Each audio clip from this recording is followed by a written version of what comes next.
"Mom, the table's already full. You can head over there. McDonald's would suit you better."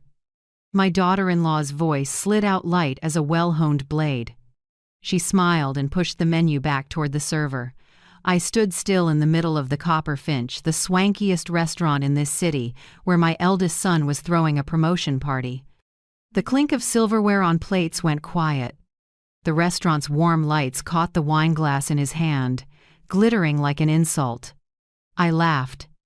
A dry, deep sound, like pulling a pin. I walked past them straight to the host stand and spoke loud enough for everyone to hear, "Call the manager for me. Tell him Iris Caldwell is here to claim the owner's table." When Elliot, the restaurant manager, hurried out and put his hand on my shoulder, the whole room turned. She had no idea every glass of wine here poured straight into my pocket, and tonight I'd pour the rest right over her head. If you're still listening, tell me where you're watching from. Every comment you leave is another mark in this journey. And if this story has touched you, don't forget to hit like so it can reach even further. My name is Iris Caldwell, 70 years old, living in the suburbs of Charleston, South Carolina.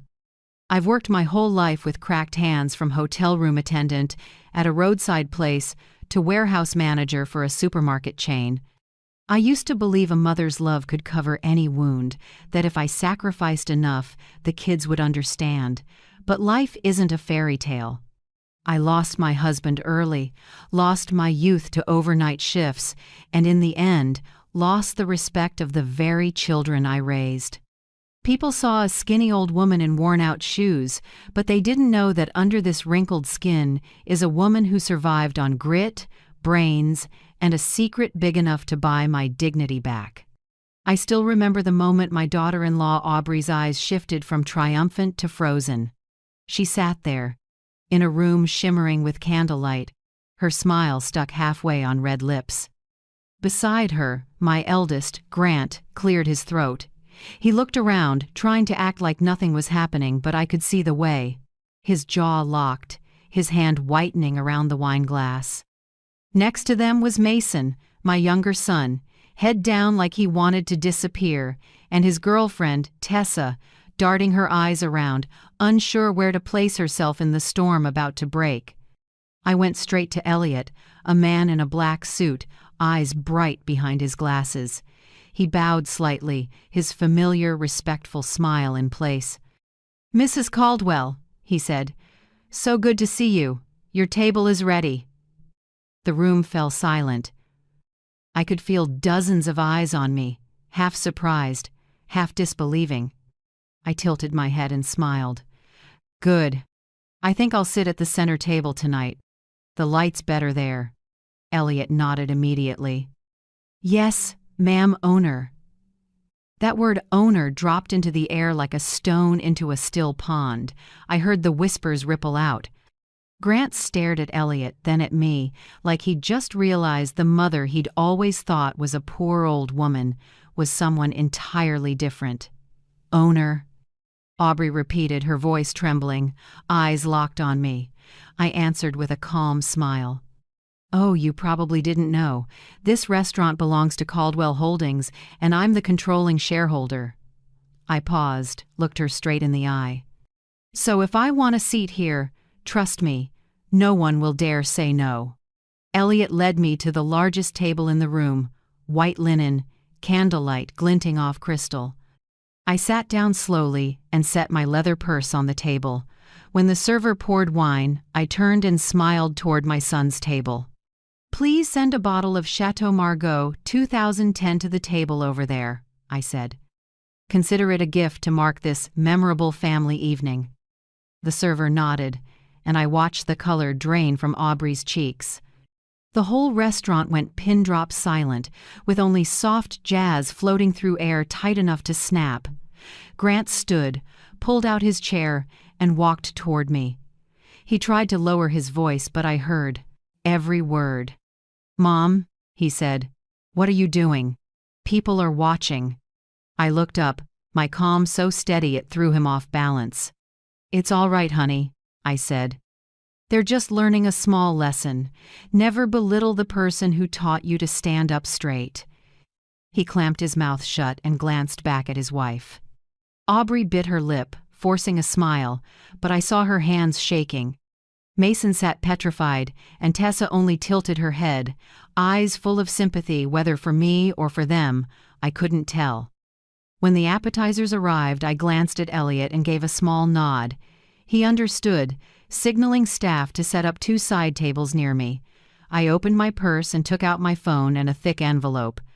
Inside were investment files, legal papers, ownership contracts, everything proving that this poor cleaning lady had quietly bought the Copper Finch 15 years ago.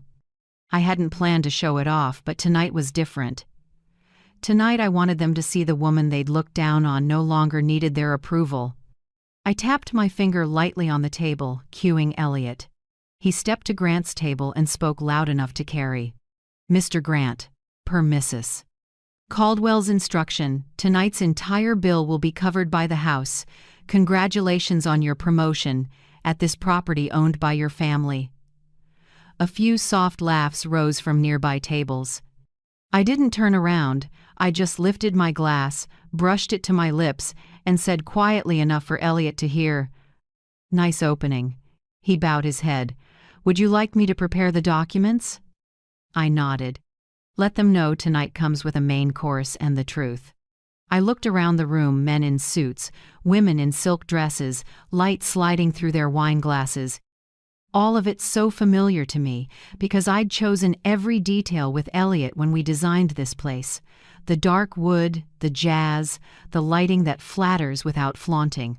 Only tonight I was in the right seat, and they weren't.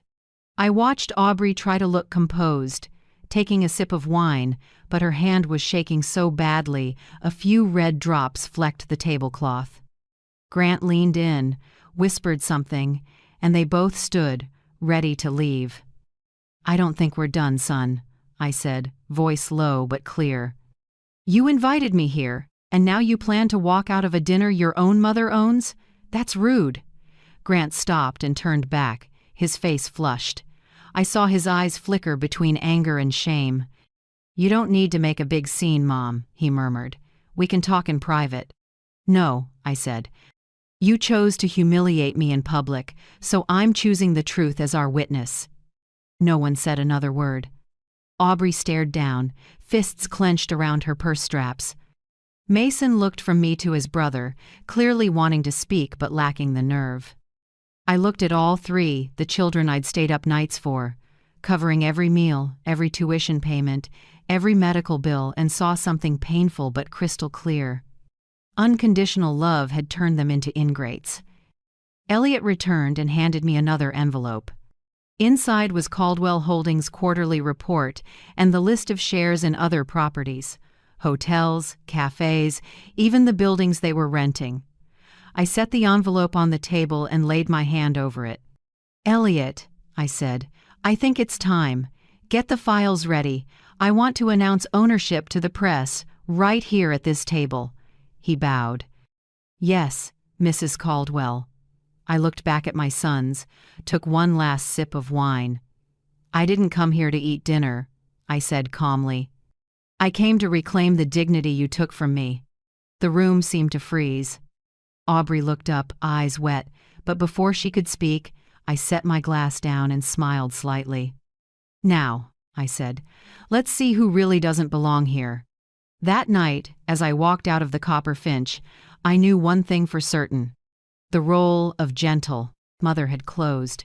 The curtain had fallen, and Act 2 of my life justice had only just begun. I was born in a small town outside Charleston, where summers smell like salt and pine sap.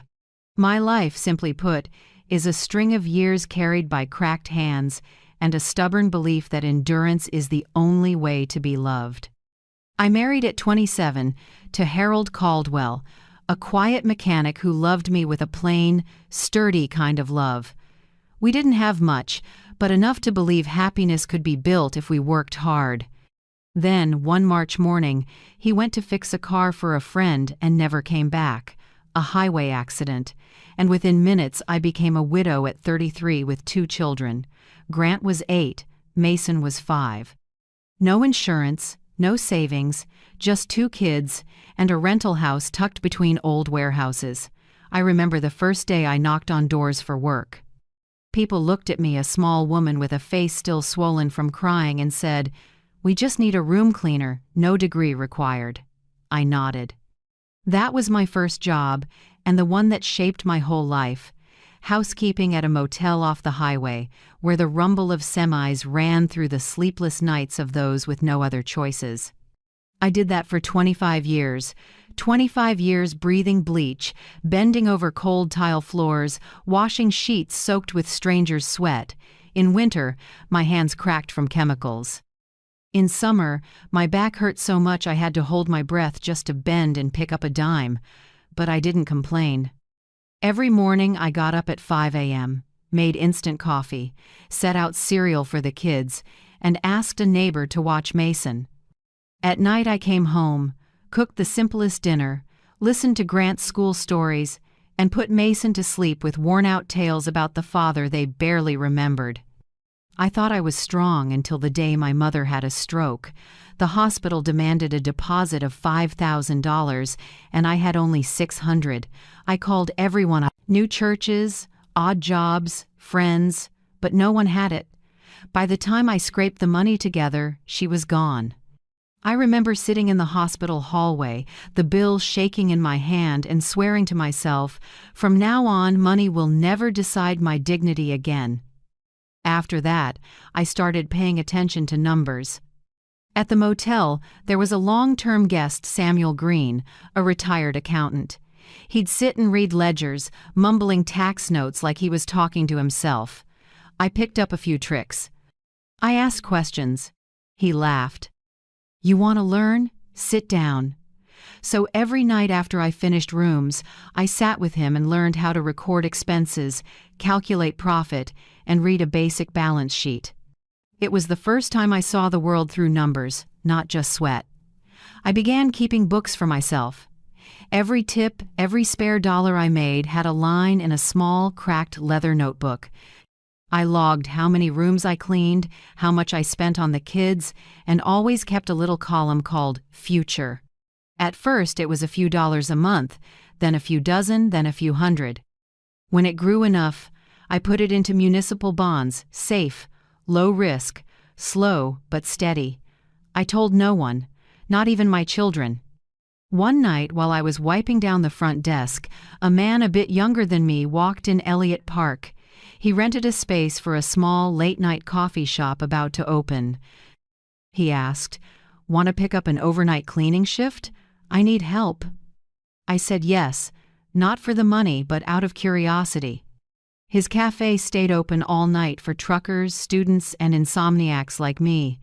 Elliot was kind, grateful, and sometimes let me try pulling espresso shots. When the shop started getting steady customers, I worked up the nerve to say, "If you want to open another location, I have a little savings." He smiled and asked how much. I said a number so small he thought I was joking. But he took it. 3 years later, the cafe turned a profit, and I became his first outside shareholder. That was my first turning point. Then came the recession. A string of small restaurants went under.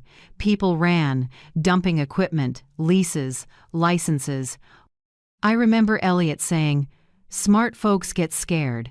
The stubborn ones end up rich." I don't know if I was smart, but I was stubborn.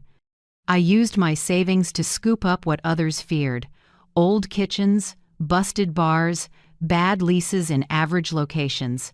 I fixed them, sublet them, or sold them when things improved.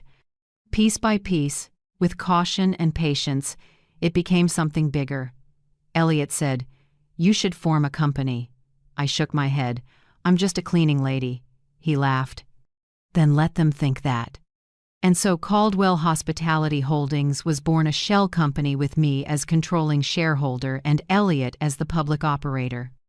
I kept working at the motel, still wore the faded blue uniform, still cleaned rooms and took tips like always, but in my ledger, the numbers told a different story. I still remember signing my first contract to acquire a small property. My hands shook so badly I had to grip the pen with both hands. Elliot said, You know, someone can own a whole building and still clean it. The difference is now you get to decide who cleans with you." I laughed. No one at the motel knew the woman mopping floors owned 2 cafes and a profitable bakery, and through it all I thought only of Grant and Mason. I paid for private school on time. I bought Grant his first car when he got into college. I helped Mason with a security deposit when he landed his first job. I never begrudged $1, never asked for payback. I just wanted them to have what I never did. But the older they got, the farther they drifted.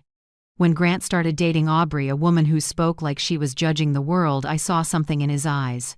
Shame. He didn't want me stopping by his apartment, didn't want friends to know his mother was a cleaning lady. Once, when I brought him homemade pastries, he glanced around and said softly, "Mom, next time you can just mail them." I smiled and nodded. The words were a small knife, not enough to kill, but deep enough to cut. Mason was gentler, but weak. He never opposed his brother, just silently agreed. I knew they loved me, but their love was mixed with embarrassment, like I was proof of a past they wanted to forget. I wasn't angry, I just watched, played dumb, stayed quiet, and remembered. When the Copper Finch opened a fine dining European place Elliot and I invested in, I still wore an apron and checked for dust in corners. Elliot asked, "Do you want your name public?" I shook my head. "No. Let them think I'm staff." He was surprised, but I knew the day would come when that would save me. I kept that secret for 15 years. No one knew. No one needed to know. I lived simply, went to work, went home, and paid my grandkids' school fees. Sometimes, seeing Grant step out of a luxury car, shaking hands with clients, or Mason in a sharp suit, I smiled, half proud, half regretful. They had everything I dreamed for them, but had lost the one thing I couldn't buy back: respect for their mother. So when Aubrey said that night that McDonald's suited me better, I didn't get angry. I just felt the story had reached its ending. Because in the bag I carried that evening, along with my wallet and keys, were the ownership papers for the Copper Finch. And I knew it was time to use them to take back what they'd long forgotten: a mother's dignity. Grant married Aubrey in a blaze of autumn gold. The wedding was at a fancy golf club, every flower on the tables imported from Italy, the white dress costing nearly as much as the little apartment I rented when I was newly widowed. I remember standing in the last row, wearing a light blue dress pressed smooth, holding wild daisies. When I walked into the hall, one of Aubrey's friends asked if I worked there, because you look more like staff than a guest. I just smiled. Grant didn't hear it, and if he had, he'd probably just frown slightly and pretend it wasn't about him. Aubrey grew up in a middle-class family trying hard to look upper-class. Her father was a teacher, her mother an office worker, but they lived off reputation more than reality. From the first time she stepped into my home, she showed it, eyes scanning, comments that sounded like suggestions but were really criticism wrapped in silk. "Your house is a bit old but cozy," she said, fingers brushing the chipped paint on the doorframe. I answered, "Old is right, I spent the money on tuition for the kids." She smiled, but her eyes were cold as steel. Mason, my younger one, was the opposite of his brother kind, a little clumsy, and always avoiding conflict. His girlfriend, Tessa Brooks, a music teacher with a voice soft as spring wind, always bowed her head when greeting others. I liked Tessa. In her eyes I still saw something I no longer found in many young people: sincerity. But Tessa was afraid of Aubrey. Every time the family gathered, she sat perched on the edge of a chair, smiling stiffly like one wrong word would get her pushed off the table. I know how thin the line is between help and dependency. All my life I only wanted my kids to have it good. But the more I gave, the more they treated me like an endless supply, not a person. When I sent money to help Mason fix his car, he stopped saying, "Thank you." When I covered part of the condo down payment for Grant and Aubrey, they said, "You're so generous." as if I'd merely fulfilled an obligation, not offered love. Then one day, they said I should rest. The way they said it was gentle. The meaning was heavy as stone.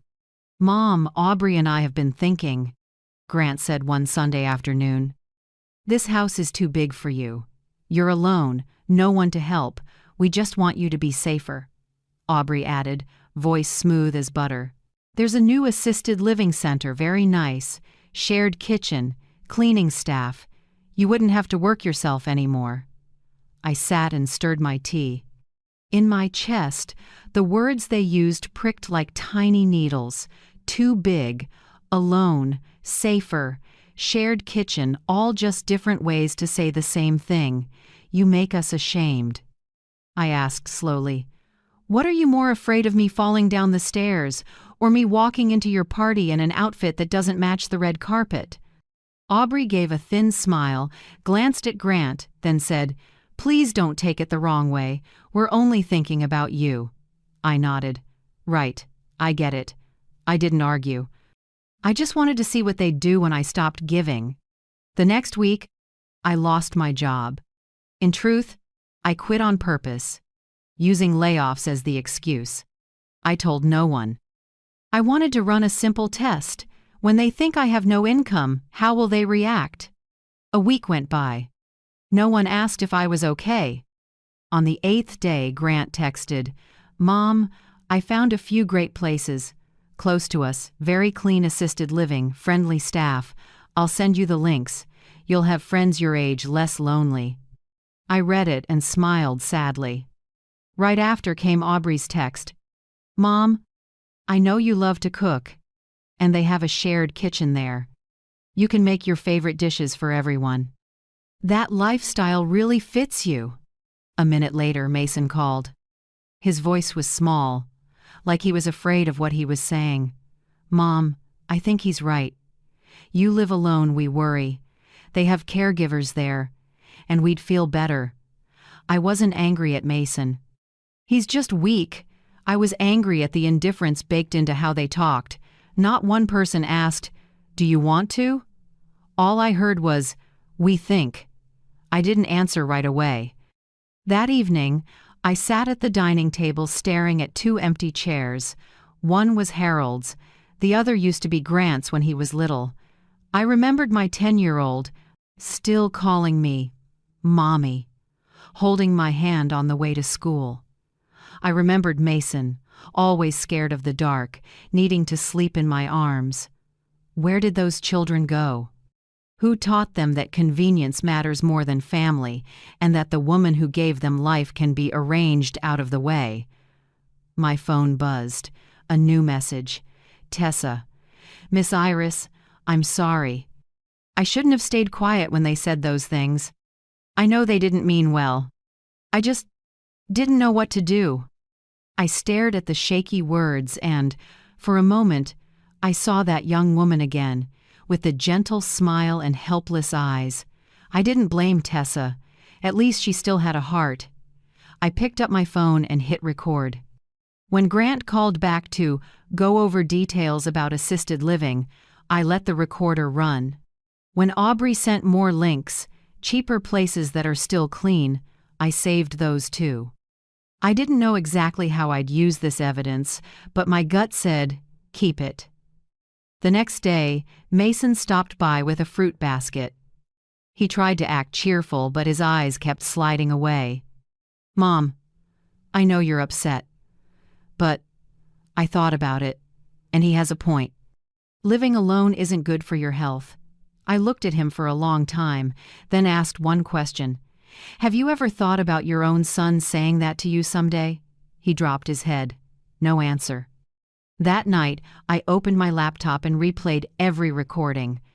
Grant's voice smooth and confident, like a boardroom.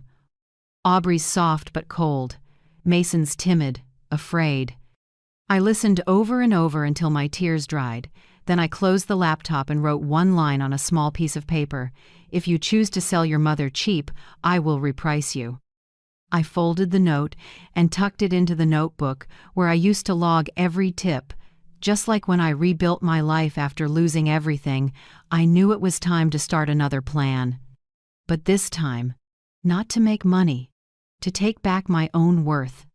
Outside the window, the streetlight washed the eaves with long stripes of pale glow. I sat still, hands wrapped around a cold cup of tea, feeling something form quietly inside me, a hard, clean resolve, not of a weak mother, but of a woman who finally understands that kindness only holds value when people respect it. The air inside the Copper Finch that night was thick, like fog before a storm. The background music cut out, only spoons tapped softly against wine glasses and breaths came in shallow little waves. I sat at the big table in the center, under the crystal chandelier, where the light fell and made my skin look like it was wrapped in a calm, cold sheen. Elliot, the restaurant manager and my partner for 15 years, caught on instantly. He signaled for staff to bring out the set of rare wine glasses from the private cellar, the kind the restaurant only opens when the owner asks. The sommelier bowed and asked, "Mrs. Caldwell, what would you like to have?" I looked up, voice steady. "Open the Chateau Lafite 2005. I think tonight deserves it." The room shivered. A few diners murmured. They knew that bottle was reserved for investors, people on an internal list one my son definitely had never seen. Elliot gave a small nod, and a few minutes later the cork popped like the first shot of a starting gun. I lifted my glass and looked over at the other table. Grant and Aubrey frozen like statues. Mason's head hung low. Tessa gently held his hand, eyes worried. I gave a thin smile and raised my glass toward them. "An appetizer from Caldwell Holdings," I said clearly, making sure those around us could hear. The server nodded, then placed a plate of salmon tartare at their table with a quiet explanation. A gift from the restaurant's owner, Mrs. Iris Caldwell. Grant was stunned. I saw his gaze wobble, then he tried a strained smile like it was a joke. "Mom, are you a shareholder here?" he asked, voice rough. I set my glass down and answered, slowly, "No, son, I'm the owner." Their table went dead quiet. Aubrey looked up, her voice cracked, composure gone. "Where did you get the money?" I leaned forward, so the light hit my face and spoke softly, but with steel. "From all those hours I spent mopping floors while you hid your face if you saw me on the street. From the tips I saved instead of buying new clothes, from sweat, from swallowing pride. And from the foolish belief that love would keep you from forgetting where you come from." Mason dropped his knife. Metal clanged hard in the stunned room. Tessa startled, then laid her hand over his, a small gesture filled with worry and a kind of pity I hadn't felt from anyone in our family for years. I turned to Elliot and whispered, "It's time." He nodded and walked toward the door, where 2 food journalists were waiting. Rumors about the anonymous owner of the Copper Finch had circulated in restaurant circles for years, but no one had ever seen her. Now, as Elliot led them in and camera flashes popped, every eye in the room fixed on me. "Mrs. Caldwell," the woman reporter stepped up, voice trembling with excitement. "Are you the founder of Caldwell Holdings?" I nodded. "I'm just a cleaning woman who believed good meals could rescue people from their weariness. Turns out, I could cook more than dinner. I could cook my own future." I took an envelope from my bag, opened it, and spread photocopies of ownership documents on the table, share purchase agreements, leases, tax registrations. Flashes kept firing. Elliot stood behind me, silent and solid like a wall. Grant tried to cut in, but his voice caught. "Mom, why didn't you tell us?" I met his eyes. "Because I wanted to know if, one day, I had nothing left but these old hands, would you still think I deserved a seat at your table?" I paused, then said each word clean and clear. "Now I know the answer." Aubrey turned away, face flushed, mouth moving without sound. She dabbed at her lips with a napkin, her hand shaking so hard she knocked over her water. It spread across the table in a long streak like the track of something collapsing. I didn't stop there. I signaled to Elliot for more documents. He set a cream-colored folder tied with a red ribbon on the table. I turned to the reporters and smiled. Here's the list of properties I own in this city: 4 cafes, 2 restaurants, and the office building that houses the bank where my son works. His branch leases space there. If this runs, readers might enjoy knowing that sometimes the person mopping the floor is the one who owns the ground you're standing on. Whispers rose across the room. A middle-aged man at a nearby table leaned to his wife. "It's a fairy tale flipped," I heard and smiled. "That's right," I said, loud enough for the room. "Except in this story, Cinderella doesn't marry the prince. She buys the castle." Soft laughter, a few claps from the corner. Elliot behind me gave a slight nod. He understood. This wasn't about revenge. It was about reclaiming honor. Grant lowered his head, voice tight. "Mom, I don't know what to say." "You don't need to say anything, Grant," I replied. "Some apologies only count when they come with action, and I'm about to give you a chance to act." The evening slid on in awkward silence. The reporters left. The staff kept serving. But there was a new, quiet respect on their faces. When dessert came chocolate mousse I'd once helped develop. I looked at Grant and said slowly, "You know, dessert is always the most anticipated part of a meal. Because it's sweet, right? But tonight, ours is different." I set my spoon down and tilted my head. Tonight's dessert is consequence. I didn't raise my voice, but each word fell like a bell, striking the silence of my whole life. Everyone reaches a limit, then it's time to stand up. I just chose to do it, under crystal lights.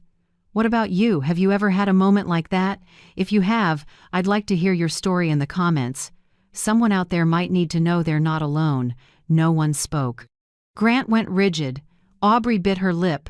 Mason sat frozen. Tessa bowed her head and squeezed her boyfriend's hand. I turned to Elliot. "Time to trigger phase 1, I said quietly, like an order. Elliot pulled out his phone and tapped out a few quick messages.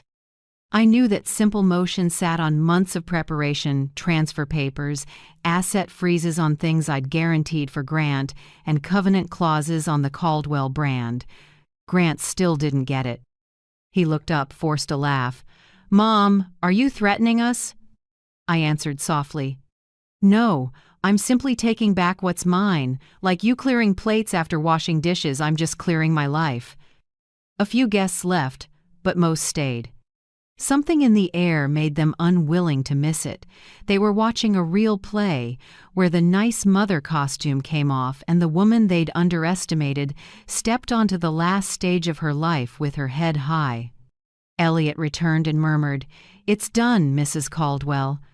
Everything's moved." I smiled and took the last sip of wine, oak blooming across my palate, the taste of victory, not loud, but deep and lasting. Before I left, I set the check on my son's table. Across the top, I wrote one line in black ink: "Love has no price, but respect does. From now on, I'll be setting everyone's value." I stood. The room was utterly quiet, only my heels ticking across the wood floor. As the door closed behind me, I heard Elliot tell the staff, "Make a note in the log. Tonight the true owner of the Copperfinch appeared." Outside, a light wind moved down the street, carrying a hint of wine and charred wood. I took a long breath. The hurt in my chest was gone, replaced by a quiet pride. That night, I wasn't the mother pushed from the table. I was the woman who sat back down and flipped the whole table over. 3 days after the night at the Copperfinch, the city woke to a headline no one expected. "Son throws mother out of restaurant, turns out it's her restaurant." It was everywhere, from morning local news to social feeds I'd never cared about. A photo of me under the chandelier, wineglass in hand, calm eyes facing Grant and Aubrey, spread like wildfire. People talked, made memes, and named my story. The hidden owner, millionaire mom disrespected by her son, or simply Miss Iris and the lesson for the ungrateful. I said nothing. I let the public do what it does. What surprised me wasn't the reach, but the reaction. Thousands of comments. I wish my mom were alive so I could say thank you. This should be shown in ethics class. No one has the right to turn their mother into a burden. And of course, some said I went too far. She must be bitter. Who knows the truth? Maybe she staged it for revenge. I didn't need them on my side. I just needed the truth to stand. 2 weeks later, a news alert popped up. NCS Capital suspends branch manager Grant Caldwell pending ethics investigation. I wasn't surprised. Banks hate scandal, especially anything resembling elder abuse. Photos of Grant in a suit, hand over his face as he left the building, flooded the media. People said he'd lost approval authority. His work accounts were locked. A finance blog even asked, if he doesn't respect the person who gave him life, how can he be trusted with other people's money? Aubrey fell in her own way. The elite women's club where she was a vice president canceled her membership for damaging the organization's image. Her friends, the ones who used to toast her taste and class, went silent. A few sent faux sympathetic messages, but most were just fishing for gossip. She pulled off social media, deleting an Instagram full of trips and wine parties. Mason, the son I still thought had a little light left, tried to deny it all. In a private text he wrote, "Mom, people got it wrong. I never wanted you out of your house. I just don't know how to say things right." I read it, then opened my laptop. The recordings, message logs, and emails I'd saved were all there. His voice telling his brother, "You're right. If Mom would move, we'd worry less." The evidence was clear. When I sent it back, I added one line, "Don't worry, I don't need an apology. I just need you to remember that next time, silence has a price." After the uproar, I started shutting off the valves. Every financial support I'd quietly provided, monthly allowances, my grandkids' tuition, apartment rent, I stopped. The automatic transfers to Grant's bank were canceled. The secondary card Aubrey used for event shopping was frozen. I didn't announce it. I let the declined card notifications do the talking. I asked Elliot to help audit company expenses. Many assets that had been temporarily in my son's name, the downtown condo, the Audi I bought, so they could get around easily, all belonged to Caldwell Holdings. Elliot asked, "Do you want them back?" I said, "No. I just want them to know they never owned any of it." But there was one I did take back, the penthouse on King Street. I'd bought it over a decade ago, in the company's name to avoid attention. I'd been renting it out while I lived in the old place in the suburbs. Now I moved in living to my means, not hiding, not asking permission. The unit sits on the 20th floor, glass walls facing the Ashley River. That first night, I opened the balcony. Wind rushed in, smelling of salt. I made black tea, set it on the marble counter, turned on the soft gold lamp, and looked out at the city. In that quiet, I wasn't lonely. I was free. After 70 years, I was finally living not to be accepted, but to accept myself. When word got out I'd moved, a few major outlets asked for interviews. Some offered exclusive conversations, others pitched a documentary about the woman who built an empire in silence. I declined most. I chose one local station, the one that once ran a story on assisted living for low-income seniors, where I donated anonymously. I wanted to speak to ordinary viewers, not the sensational crowd. "We filmed in my kitchen, no script, no director," the interviewer asked. "Mrs. Caldwell, some say you're getting revenge." I smiled. "No, I'm not getting revenge. I'm carrying out justice." In families and in society, when people treat kindness as obligation, they forget what gratitude means. She was quiet for a moment, then asked, "So, what made you stop keeping quiet like before?" I looked straight into the lens. Silence is a language, but when it's used to step on you, it's time to speak with action. The segment aired on a Sunday night and got millions of views in 2 days. In it, I announced the second Sunrise Fund meant to help seniors facing emotional or financial abuse from their own families. We provide legal help, temporary housing, and emotional support for the abandoned. Elliot agreed to serve as executive director. I'm the founding patron. When they asked why that name, I said, because for many people, life doesn't have just one morning. There can be a second sunrise if they're brave enough to open their eyes again. After the broadcast, public opinion split. Some praised, some criticized. Some said I was inspiring, others claimed I was showing off, turning pain into a platform. At a small press Q&A at the fund, a young reporter asked, "Do you think you went too far, costing your own children their jobs and reputation?" I paused, then answered low and steady, "There's no such thing as too far when that same hand has been stepped on. I didn't destroy their lives. I removed the privilege of living wrong without consequences." I glanced around and saw a few nods. "Boundaries," I continued, "are the first lesson of love. If people don't learn that, love turns into a rope that tightens around your neck." In the days that followed, I stopped hearing their voices in my head. No more McDonald's would suit you better, no more averted eyes when I walked into a room. The city stayed loud, social media kept churning out fresh stories, but I knew that somewhere, a few seniors were receiving their first support checks from the fund. I pictured them opening a window, letting the sunlight in, and knowing they still had another morning to begin again. Sometimes, at day's end, I sit by the glass and watch the lights shimmer on the water and think, life is like that restaurant. Anyone can pick a seat, but only people who understand the value of work and self-respect have the right to order for themselves. And Iris Caldwell, finally ordered the right dish: justice, not pity.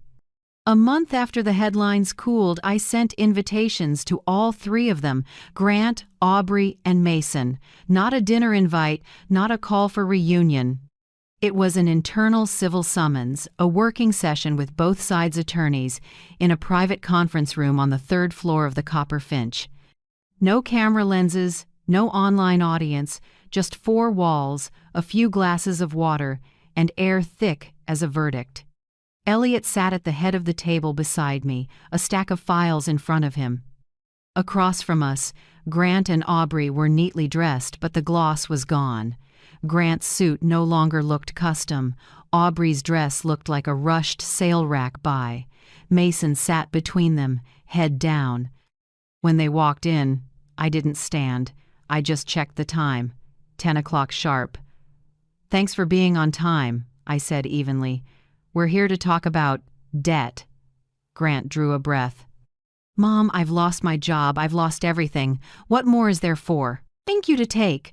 I set a file on the table. "Oh, plenty. Here is the total I invested in you over the last 20 years. Tuition, weddings, down payments, cars, travel, and credit lines. Total, $1,280,000. I want it repaid." Aubrey scoffed, but the smile died when I slid a second sheet in front of her. Plus, compounded interest at 4.5% annually. The total to date is $1,790,000. The room went silent. Mason stammered, "Mom, we can't possibly pay that." I nodded lightly. "Exactly. Which is why you'll repay it in honor." Elliot opened the briefcase, took out 3 employment contracts, and placed one in front of each of them. Grant Caldwell, lead janitorial supervisor for the office division under Caldwell Holdings, 6 days a week, morning shift, $18 an hour. Aubrey Caldwell, evening prep cook at the Copper Finch, dishwashing and prep, $15 an hour. Mason Caldwell, maintenance and repairs for rental properties, full-time, $17 an hour. I enunciated every word, slowly, so no one could claim they misheard. These roles are not symbolic. Real work, real pay, standard policies like every other employee. You all report to your direct managers, not to me. Grant flushed and swallowed. "Are you trying to humiliate us?" I looked straight at him. No, Grant. I'm offering you jobs, something a lot of people would beg for. If you feel humiliated, that's your self-respect talking. Aubrey tapped the table. I can't believe you're doing this. You can refuse, I cut in. Just sign the paper next to it, permanently waiving any inheritance, including the life insurance I've designated. I'll forward a copy to your attorney. No one spoke. Mason kept his head down. Only Elliot's pen clicked softly against the table, his signal that he was waiting. I went on. You'll live in the worker housing complex in our system, on the east side. Single rooms, month-to-month leases. Each month, 70% of your wages will be deducted to repay the debt. If you complete 5 full years of continuous work, I'll forgive the remainder. Aubrey's mouth dropped. That complex, that's for blue-collar workers. That's right, I said, because I think it's time you learned what labor feels like. I turned my chair, opened my laptop, and projected the final clause on the screen. Additional commitments. Permanent waiver of all inheritance rights to assets, shares, or distributions from Caldwell Holdings. Non-disparagement and no false statements about Iris Caldwell on any platform. Mandatory volunteer work at Evergreen Haven Senior Home, 2 sessions per week. Monthly reflective journals submitted to HR. Elliot handed each of them a printed copy. If any term is violated, all prior evidence recordings, texts, images, and transfer documents will be released to the press. Mason looked up, voice rough. Mom, how long are you going to do this? Until you understand that respect isn't an inheritance, I said. It's full-time work. Aubrey bowed her head, shoulders shaking. Grant's fists clenched. In his eyes I finally saw what I'd waited years to see: real shame. Not over lost status, but from realizing his self-respect had never been built on anything real. I said nothing more, just slid the pen box toward them. Elliot checked the time and said, You have 30 minutes to sign. If not, we proceed to phase 2. Time dragged. The HVAC hummed overhead. The smell of fresh toner hung in the room. Everyone avoided each other's eyes. In the end, Mason picked up the pen first. He signed with a trembling hand, letters wobbling like he had no strength left. Good, I said softly. That's the first step of being an adult. Grant hesitated longer. He looked at Aubrey. She only lowered her face, tears spotting the contract. He finally grabbed the pen and signed quickly. Strokes sharp and forceful, like he needed to prove he still had agency. But when he finished, his eyes were red. Aubrey was last. She tried to wipe her tears, but her hand shook so much the ink smeared half a line. Elliot had to give her a fresh copy. When she was done, she looked up and asked, voice catching, Who do you want us to become after all this? People who can bow without losing their dignity, I said. The door eased open. A gentle voice. I'm sorry. May I join? It was Tessa. She stood in the doorway holding a folder, still a little flustered, but her eyes steady. I heard from Mason, she said, and if he has to work, I want to volunteer with him at the senior home. Not because I have to, because I think it's the right thing. I studied the young woman for a long moment. In that stifling room, she was a soft breeze. I nodded. All right, you don't need to sign anything. Your willingness is enough. Aubrey turned away, and Mason went still the first time I saw true gratitude in his eyes. When the paperwork was done, Elliot gathered the files into his case. I stood and looked at each of them. Starting today, I'm not a bank, and I'm not a soft landing. I'm the steward of this family's honor. I walked slowly around the table, stopping behind Grant. You used to think money was the measure of worth. Now you'll learn some debts are paid only in sweat. Then I looked at Aubrey. As for you, daughter-in-law, maybe you'll learn no one is born beneath you. Only the contemptuous make themselves small. Finally, I rested my hand on Mason's shoulder. And you, I don't need money from you. I need you to repay me by becoming a decent man. They sat still, 3 faces, 3 shades of guilt and contrition. I knew the road ahead would be long, but I also knew I'd done the right thing. Before I left, I turned back and spoke the last line, my voice low and final like a gavel. "From here on, Your Honor will pay the debt in place of my wallet." Elliot opened the door. Hallway lights spilled in, illuminating once proud faces now lowered. I stepped out, lighter not for winning but for finally seeing justice show up not just in a courtroom, but at a family table that had forgotten gratitude. In the first week, HR reports hit my inbox on Monday morning. The sheet was short hours, output, minor violations, but to me, every line was a sign the lessons wheel had started to turn. Grant was assigned to office restrooms, the same halls he used to breeze past without a glance. Now he was cleaning the marble he once crossed in shiny Italian shoes. Elliot said on day one, his back hurt so badly he had to sit in the hallway, hand at his hip, sweat soaking his blue uniform shirt, but he didn't abandon the shift. He cleaned slower, clumsier, but he cleaned. At the end of the shift, he asked security to buzz the door. The guard, the one Grant used to ignore when he was a bank manager, just nodded. For the first time, Grant bowed in a real greeting, not the curt nod of a corporate man. I know this. Learning to bow isn't failure. It's the beginning of standing up properly. As for Aubrey, the one who said, "McDonald's would suit you better," she's now an evening prep cook at the Copper Finch. I checked the internal cameras. Beige uniform, hair tied up, no makeup. Under neon kitchen lights, her skin glossed with oil and her eyes looked oddly tired. Elliot said by day 3 she'd ditched the makeup entirely. The grease made her foundation run in streaks. That night, a group of guests recognized her, probably golf club acquaintances. They filmed her washing dishes, snickering. 15 seconds. Caption: "When the Ladies Club VP becomes Queen of Dishes." I watched it online and felt no joy. Humiliation is never a code. Lesson. Only awareness is real consequence. The next day, Elliot reported, Aubrey didn't call out.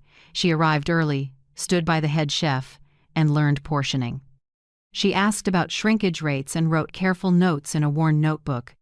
Maybe for the first time in her life, she understood the value of every slice of bread, every drop of oil on the floor. Mason worked maintenance at the rentals, a job people only notice when something breaks. The report read, Week 1 repaired 3 leaks, replaced 4th floor bulbs. I pictured my son, once parked in front of a screen, now curled under a sink, hands greasy with grit. Maybe for the first time, he understood leaks are like mistakes. If you don't patch them fast, they seep in and ruin the foundation. One evening, Elliot sent a cafeteria camera still from worker housing. Mason sat alone at a corner table, a simple bowl of soup in front of him. I zoomed in. His hands were rough, calloused, with a small cut wrapped in tape. I remembered how those hands were once too soft to twist open a bottle cap. Now they looked like mine back then. In week 2, the storm hit earlier than I expected. An old friend from the bank spotted Grant cleaning lobby glass on Monday morning. He snapped a photo and dropped it in the group chat. Branch manager turned janitor? Life really is a movie. It leaked and spread company-wide. I don't need to imagine how Grant felt. I know that feeling being laughed at on the way down because I've been there. The difference is, no one filmed me. Aubrey didn't escape either. A food blogger posted a clip of her washing dishes with a snide line, "Fine dining, now hiring former Ladies Club royalty talk about a palate cleanser." The comments boiled over. Karma. Serves her right. When real life is dessert. I read them all but didn't take them down. They need to learn that the world's cold stare can be harsher than any scolding from a mother. Mason was the only one not dragged online. He paid another way. Every day he fixed leaks, carried his toolbox, and grabbed a cheap street-side meal. A staffer reported he often sat in the back of the night shift kitchen, watching servers run plates not with pity, but with a mix of curiosity and remorse. One night, when Aubrey cut her hand on a slipped knife, The person who ran to bandage her wasn't the head chef, it was Tessa. "I brought some bandages," Tessa said softly. "It's deep, but it'll heal." Aubrey looked at her and stayed quiet for a long time. Then she gave a small nod, lips moving like she wanted to say thank you but didn't know how to start. Maybe that was the first time she'd been treated kindly with no money or status involved. I didn't visit, and I didn't send messages. I just read the weekly management reports Elliot sent every Friday. He logged everything: hours, productivity, attitude, supervisor notes. I read every line and added no comments. I know feelings too soon can ruin rebirth. At first, other employees kept their distance.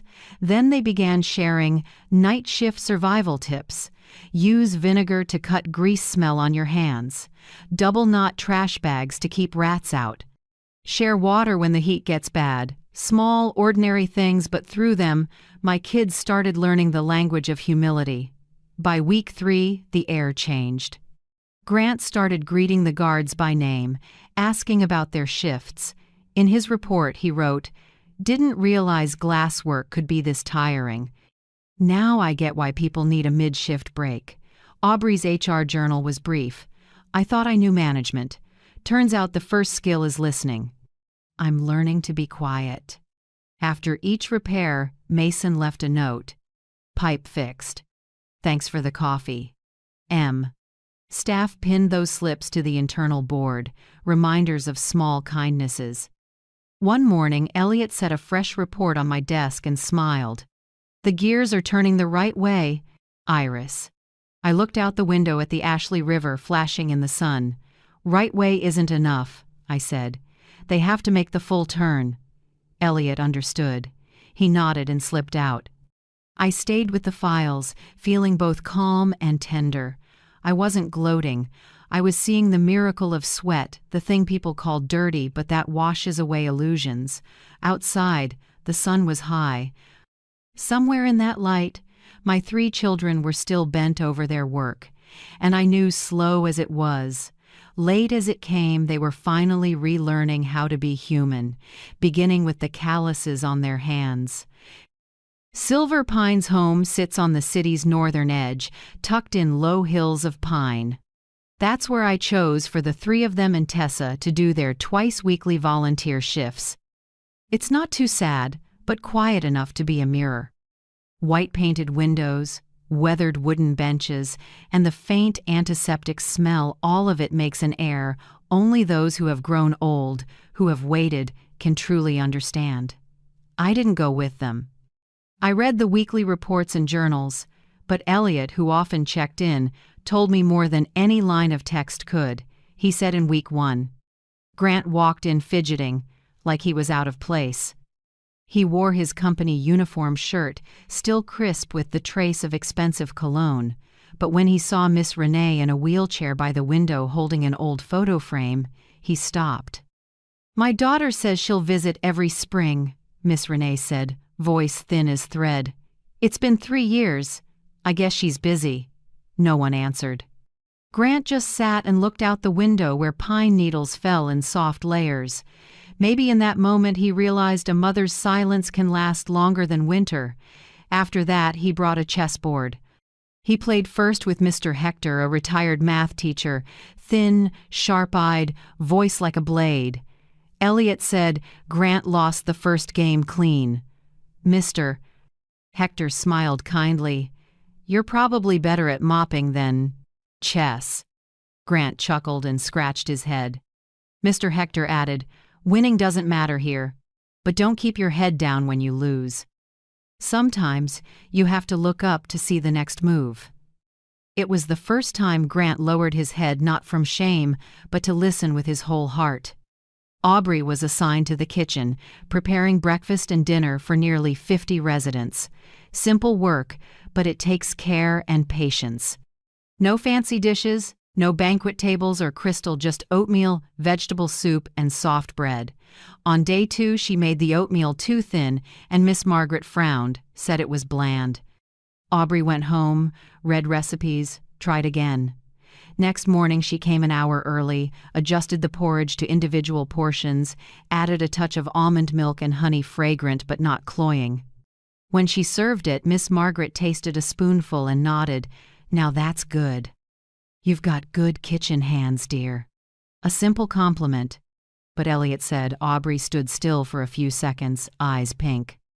She couldn't remember the last time anyone told her, "Good job." Maybe never. Mason handled repairs.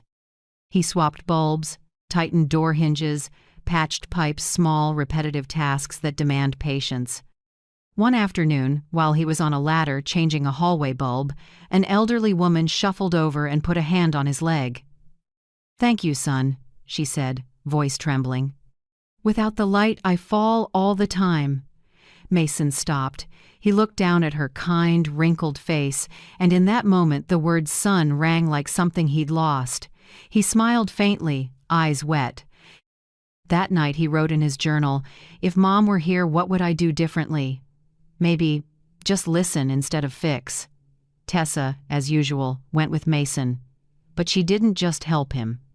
One day she proposed a call-hour program, video calls for families every weekend.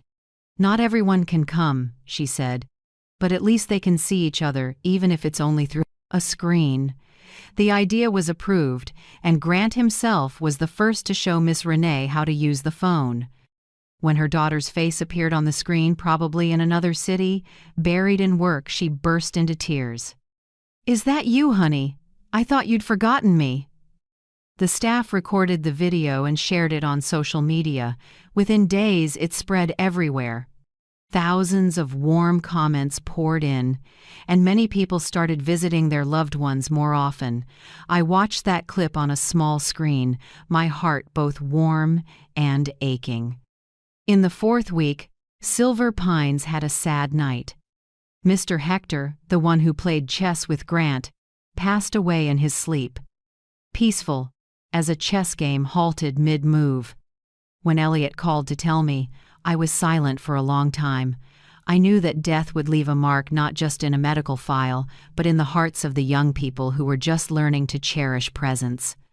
The next day, my 3 children and Tessa stood by his empty bed. They didn't speak, they just stood there for a long time. Grant set the unfinished chessboard back in place. Aubrey brought the bowl of oatmeal he liked, and Mason tightened the loose bolt on the bed frame. No one asked them to do it.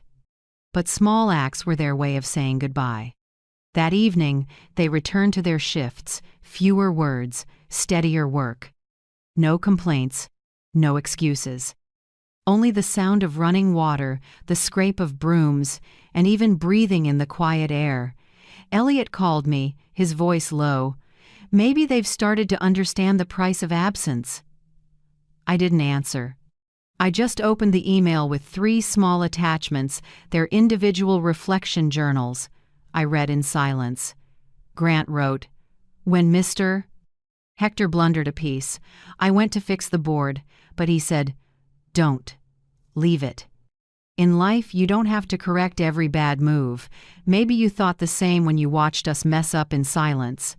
Aubrey wrote, "I used to think people cooked oatmeal out, think of duty. Now I know a spoon of oatmeal can be the last love note. I'm afraid of the day I have to cook for someone who can't eat anymore." Mason wrote, "Someone called me son today. My hands were dirty, but my heart felt cleaner than ever." My hand trembled by the end. Between the messy lines, I saw the first cracks in their armor of pride. Those cracks for me were worth more than any apology. I folded the journals and put them in a drawer. That night I wrote a short letter to Silver Pines, unsigned. Inside the envelope was just a check and a note. 4 new beds for those waiting for a place to be loved a second time. When Elliot took the task to deliver it, he asked, "Should I put your name on it?" I shook my head. No, some of the best things don't need an audience. Then I looked out the window. The evening light tilted through the trees, golden and soft like a day's last breath.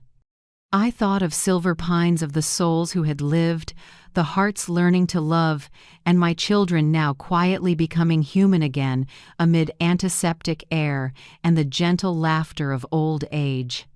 3 months after their first volunteer shift at Silver Pines, I decided to do what I'd avoided for years: invite my children to dinner. No special reason, no birthday, no anniversary, just a simple meal where people who'd been broken could sit together without playing roles. I prepared everything myself. No lavish spread, no pricey wine like the parties they used to throw. On the table were roast chicken, a salad, and sweet cornbread, 3 dishes I made in our poorest years when we crowded around a little wooden table in a cramped apartment. When they arrived, all 3 stood awkwardly in the doorway like guests unsure they were welcome. Tessa came with them, holding a bunch of wild daisies. She stepped in first, her voice soft as a breath. "May I help set the table?" I smiled. "Of course, dear." My kitchen glowed warm under yellow light. No music, just the clink of a ladle on a pot and a hint of butter and garlic in the air. I saw Grant glance around. His eyes landed on the family photo on the wall, taken at a Charleston park 20 years ago when they were small. He walked over, touched the wooden frame, then came back and sat down quietly. When everything was set, I poured plain water into glass tumblers, no lemon, no ice. The table was quiet, just the sound of carving chicken and the cornbread's sweet smell hanging in the air. No one spoke for the first 10 minutes. I let it be. Silence is a language too. Grant broke it first. He set down his knife and took a long breath. "Mom," he began, voice rough, "I've been thinking a lot. I was afraid people would laugh at where I came from. I wanted to prove I was good enough, polished enough, so they'd forget who I am, that I'm the son of a woman who cleaned rooms." He gave a small, dry laugh and stared at his calloused hands. "Turns out, the more I tried to deny you, the more I erased the best part of myself." I said nothing. I just looked at him for the first time in years. My eldest wasn't avoiding my eyes or puffing himself up with pride. He was just a man learning to tell the truth. Aubrey sat next to him, hands clenched together. She looked toward the window, then spoke slowly. "I'm afraid of being poor, Mom. I grew up in a house where money was always short. I swore I'd never go back to that, so when I finally had a little, I clutched it until I turned mean." Her voice shook, eyes wet. "I thought money meant safety, but really, it just made me more afraid." I listened, feeling both ache and relief. Maybe this was the first time she'd been honest without fear of judgment. Then Mason lifted his head, eyes bright but tired. "I'm afraid of confrontation," he said. "My whole life I've avoided conflict. When Grant and Aubrey spoke, I stayed quiet. I thought silence kept the peace, but really I took the wrong side. And I know that hurt you." In his eyes I saw a different man, fewer words, more depth. Maybe those afternoons at Silver Pines taught him what took me a lifetime to learn. Silence can be a sin too. I set down the ladle and didn't answer with words. Forgiveness has never been about saying, "I'm not mad." If it's real, you feel it in actions. I stepped away from the table and turned on the tap. "Dinner's done," I said evenly. "Who wants to help me with the dishes?" Grant looked up, then stood first. "I will." Aubrey followed, rolling up her sleeves. Mason smiled slightly. "I'll dry this time." Tessa laughed soft and warm. We stood around the sink and split the work. Grant washed, Aubrey rinsed, Mason dried, and I put things away. No one bossed anyone. The water ran, plates clinked gently. A simple moment, but my heart warmed in a way I hadn't felt in years. The real family meal wasn't on the table. It was here, where everyone cleaned up together. When we finished, I dried my hands and looked at each of them. "If you want to stop early," I said, "you have my permission. Consider the lesson learned." Grant didn't hesitate. "No, Mom. I want to finish the year." Aubrey nodded. "Me too. Not because of the contract, because I need to see this through," Mason said quietly. "I think we still have a lot to learn." I stood there looking at the three of them. Their clothes still smelled like dish soap, their hands still rough, but in their eyes I saw what I'd waited for my whole life, the light of understanding. We ended the dinner without tears or grand promises. Just handshakes, awkward hugs, and a "see you next week, Mom." I walked them to the door. After their silhouettes slipped under the streetlights, I stood for a long time, listening to the night wind move through the trees. Back in the kitchen, the sink was empty, the dishes stacked neatly, a little steam still rising from the stainless steel. I sat down and exhaled, not a weary sigh, but the sound of someone putting down the last heavy load. That night I went to bed without reading the news or checking my phone. I stared at the ceiling and listened to the light rain outside. For the first time in years I slept well, not because I felt safe, but because I knew my children, however lost they'd been, had started walking back toward decency. I dreamed of the old kitchen, the wooden table, and three little kids laughing around a plate of roast chicken. I heard my own voice in the dream, light as a breeze, "Eat up before it gets cold." And in that sleep I realized the real family table isn't set with gold, it's set with the truth. From August through December, the city slid into crisp sunlight, and I realized it wasn't just the street trees turning over. My three children were shedding old skins too. It wasn't flashy change, but the steady kind, like a factory rhythm or the slow breathing of someone waking from a long sleep. Grant, the son who used to sit behind a conference table with a tight tie and a voice tuned to authority, now wakes at 5 a.m. He still works the cleaning shift at Caldwell Holdings' main building, but stays after to study lodging management in a program for working adults. Reports say he brings a book to lunch, sits on the stairwell, eats a sandwich, and takes notes. One morning, Elliot sent me a sneaky phone shot. Grant standing in the grand lobby, teaching new staff how to polish glass with the light, not against it. His shirt was splashed with water, but his smile was bright. Beneath the photo, Elliot wrote one line, "People are relearning leadership from the lowest rung." I printed it and tucked it into my work notebook without telling anyone. Aubrey enrolled in a community culinary program with morning classes. She still works the evening prep shift at the Copper Finch, but now she knows how to hold a ladle, set heat, and keep quiet when corrected. Elliot said the head chef told him, "She's not afraid of hot oil anymore. I'd call that growth." In October, the restaurant ran an in-house contest. Each staffer cooked a Southern soul dish their way. Aubrey entered with a healthier gumbo, less oil, no butter, more vegetables and natural spices, tailored for seniors. When she heard I was sponsoring the contest, she looked flustered, but cooked with rare focus. Her gumbo won first prize, not for technique, for honesty and flavor. Asked how she felt. She said, "I used to think cooking was for servants. Now I know it's how people show love without words." The local paper quoted her, "No one brought up the old scandal. They only knew a woman learning to hold a ladle instead of a business card." Mason, the once weak younger son, surprised me most.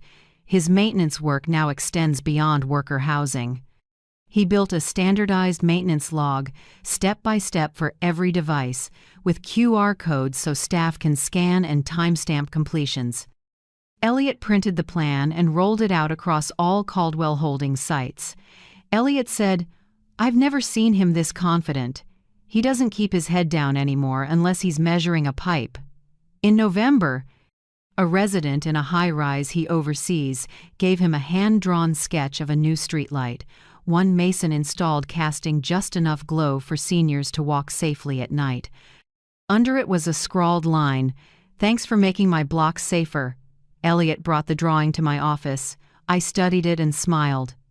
The boy finally understands usefulness is the most honorable degree. The internal reports I get each week have grown shorter. No complaints, just clean lines. Morning shift finished 20 minutes early. No safety violations. Performance at 108%. They're even volunteering for tougher shifts early mornings. Overnights. Weekends. Elliot asked why. Grant said, "I want to learn every Corner of your system, Aubrey said. I want to stay in the kitchen when the restaurant's quiet, that's when I can hear myself. Mason just smiled. I like the sound of pipes running steady. Makes me feel useful. I read those lines and felt warm, not proud. Exactly at peace. By year's end, Elliot came to my place with a proposal. Grant meets the threshold for the management cohort. I want him to run the third floor of the main office for 3 months. If he does well, we can bump him to shift supervisor. I was quiet for a few seconds. I've always believed power should follow responsibility. Now I think maybe trust is what teaches responsibility. I nodded. Do it. I won't interfere. Elliot smiled. You're practicing letting go? I said. Yeah. If I keep a grip forever, I'm no different than they were. In December, I went to the Copper Finch, not to supervise, but to eat. Aubrey handled the main course that day. When the gumbo came out, she stood at the pass and smiled at me. What do you think, Mom? I tasted a spoonful. A soft heat, balanced salt, shrimp, and celery coming through. It's good, I said, not because you seasoned well, but because you cooked with your heart. She smiled, tears slipping down and mixing with the sweat on her brow. Mason stayed in the field. This time, he was assigned to inspect newer buildings. He texted me a selfie, him by the lamppost he'd installed, sunset washing over a red brick facade. I saved the photo but didn't reply. Sometimes silence is the compliment. When Grant finished his course, the school sent me a thank you note.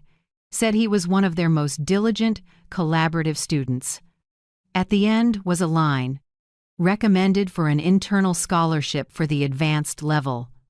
I folded the letter and didn't tell him. I wanted him to hear it from the school because opening your own envelope is better than any praise. As for me, while they changed careers, I changed how I lived. I started delegating operations to Elliot and the younger managers. For the first time in years, I took a weekend day without checking numbers or making calls. I walked along the Ashley River, had coffee at a small cafe, and watched older couples hold hands. Turns out, it wasn't just them learning how to live again, I was learning how to let go. Talk shows called, wanting me to speak about a comeback from scandal. I turned most of them down. I said yes to one not to retell the past, but to talk about invisible labor, the small, quiet jobs society undervalues: janitors, prep cooks, maintenance. I said on air, no one sees them, but they keep the whole world running. I was just lucky enough to relearn that lesson not from school, but from my own children. That interview replayed over and over. But what moved me most was an email I got the next morning, just a few lines, signed by Grant. Mom, I watched it. I get it now. Thank you for giving us the chance to start over. I stared at those words for a long time. Outside, winter light lay over the city, cold but clear. I closed my eyes, took a deep breath, and felt as light as a first breath of the day. Our story was no longer a scandal. It had become a small guide for anyone who'd forgotten the value of work, of family, and of knowing how to begin again. And I knew the journey wasn't over, but at least the wheel was finally turning the right way, and this time I didn't have to push it alone. That year's end, when winter wind began to slip through every door crack, I looked at Caldwell Holdings' year-end summary and saw something I'd never seen before. 3 words, honor repaid, typed in the very last note line. Not an accounting term, but a private marker of mine for people paying back a debt money could never measure. Grant, Aubrey, and Mason, each in their own way, had started repaying parts of the 20-year tab I'd listed in the agreement. Not with envelopes or transfers from me, but with their actual wages and bonuses. Every month, finance sent me a breakdown, 3 small amounts taken evenly from their income sent straight to the Second Sunrise Fund. The numbers weren't huge, a few hundred, then slowly a few thousand, but steady, never a day late. Elliot called it the honor repayment. I called it my family's new breath. I didn't just watch them, I changed too. Second Sunrise, my heart's project, began expanding into 3 neighboring states: Georgia, North Carolina, and Tennessee. From a few temporary apartments, we added a network of volunteer attorneys and job reentry programs for seniors. When Elliot asked who should run community outreach, I didn't need to think. I called Tessa. "Would you help me with something?" I asked. "Tell me what you need. From now on, you'll stand in the middle of stories that haven't been rewritten yet. I trust you to listen without judgment." Tessa was quiet for a moment, then said softly, "I'll do it if you'll let me call you Mom Iris." I laughed, and tears fell before I could speak. Maybe it's quiet kindness that finally softens an old heart like mine. Grant was in a different phase. After almost a year of training, he asked to try managing 2 mid-range hotels in our system, not a flashy brand, no stars on a ratings board, but steady occupancy. "I don't want to look fancy anymore," he said in our meeting. "I want to do it right." I studied the packet he'd prepared, every little item spelled out: cleaning protocols, shift schedules, staff training. No more lines about boosting profit by cutting staff. Like the old days. "Hotels don't need to sparkle," I told him. "They need guests who want to come back." He nodded. "Now I get why you started with a broom. If you know what a clean floor takes, you can keep a whole building standing." When he left, I watched him go, my son's silhouette no longer arrogant, but steady, like a man who'd learned to walk on his own strength. Aubrey had a new start too. After last year's cook-off, she was officially promoted to lunch sous chef at the Copper Finch, in charge of menus for seniors and folks recovering from illness. I stopped by one noon. From a distance, I saw her in a white uniform, hair neatly tied, talking to staff. When she noticed me, she paused, dipped her head slightly, and waved me in. "Would you like to try the new dish?" Brown rice porridge with salmon and dill.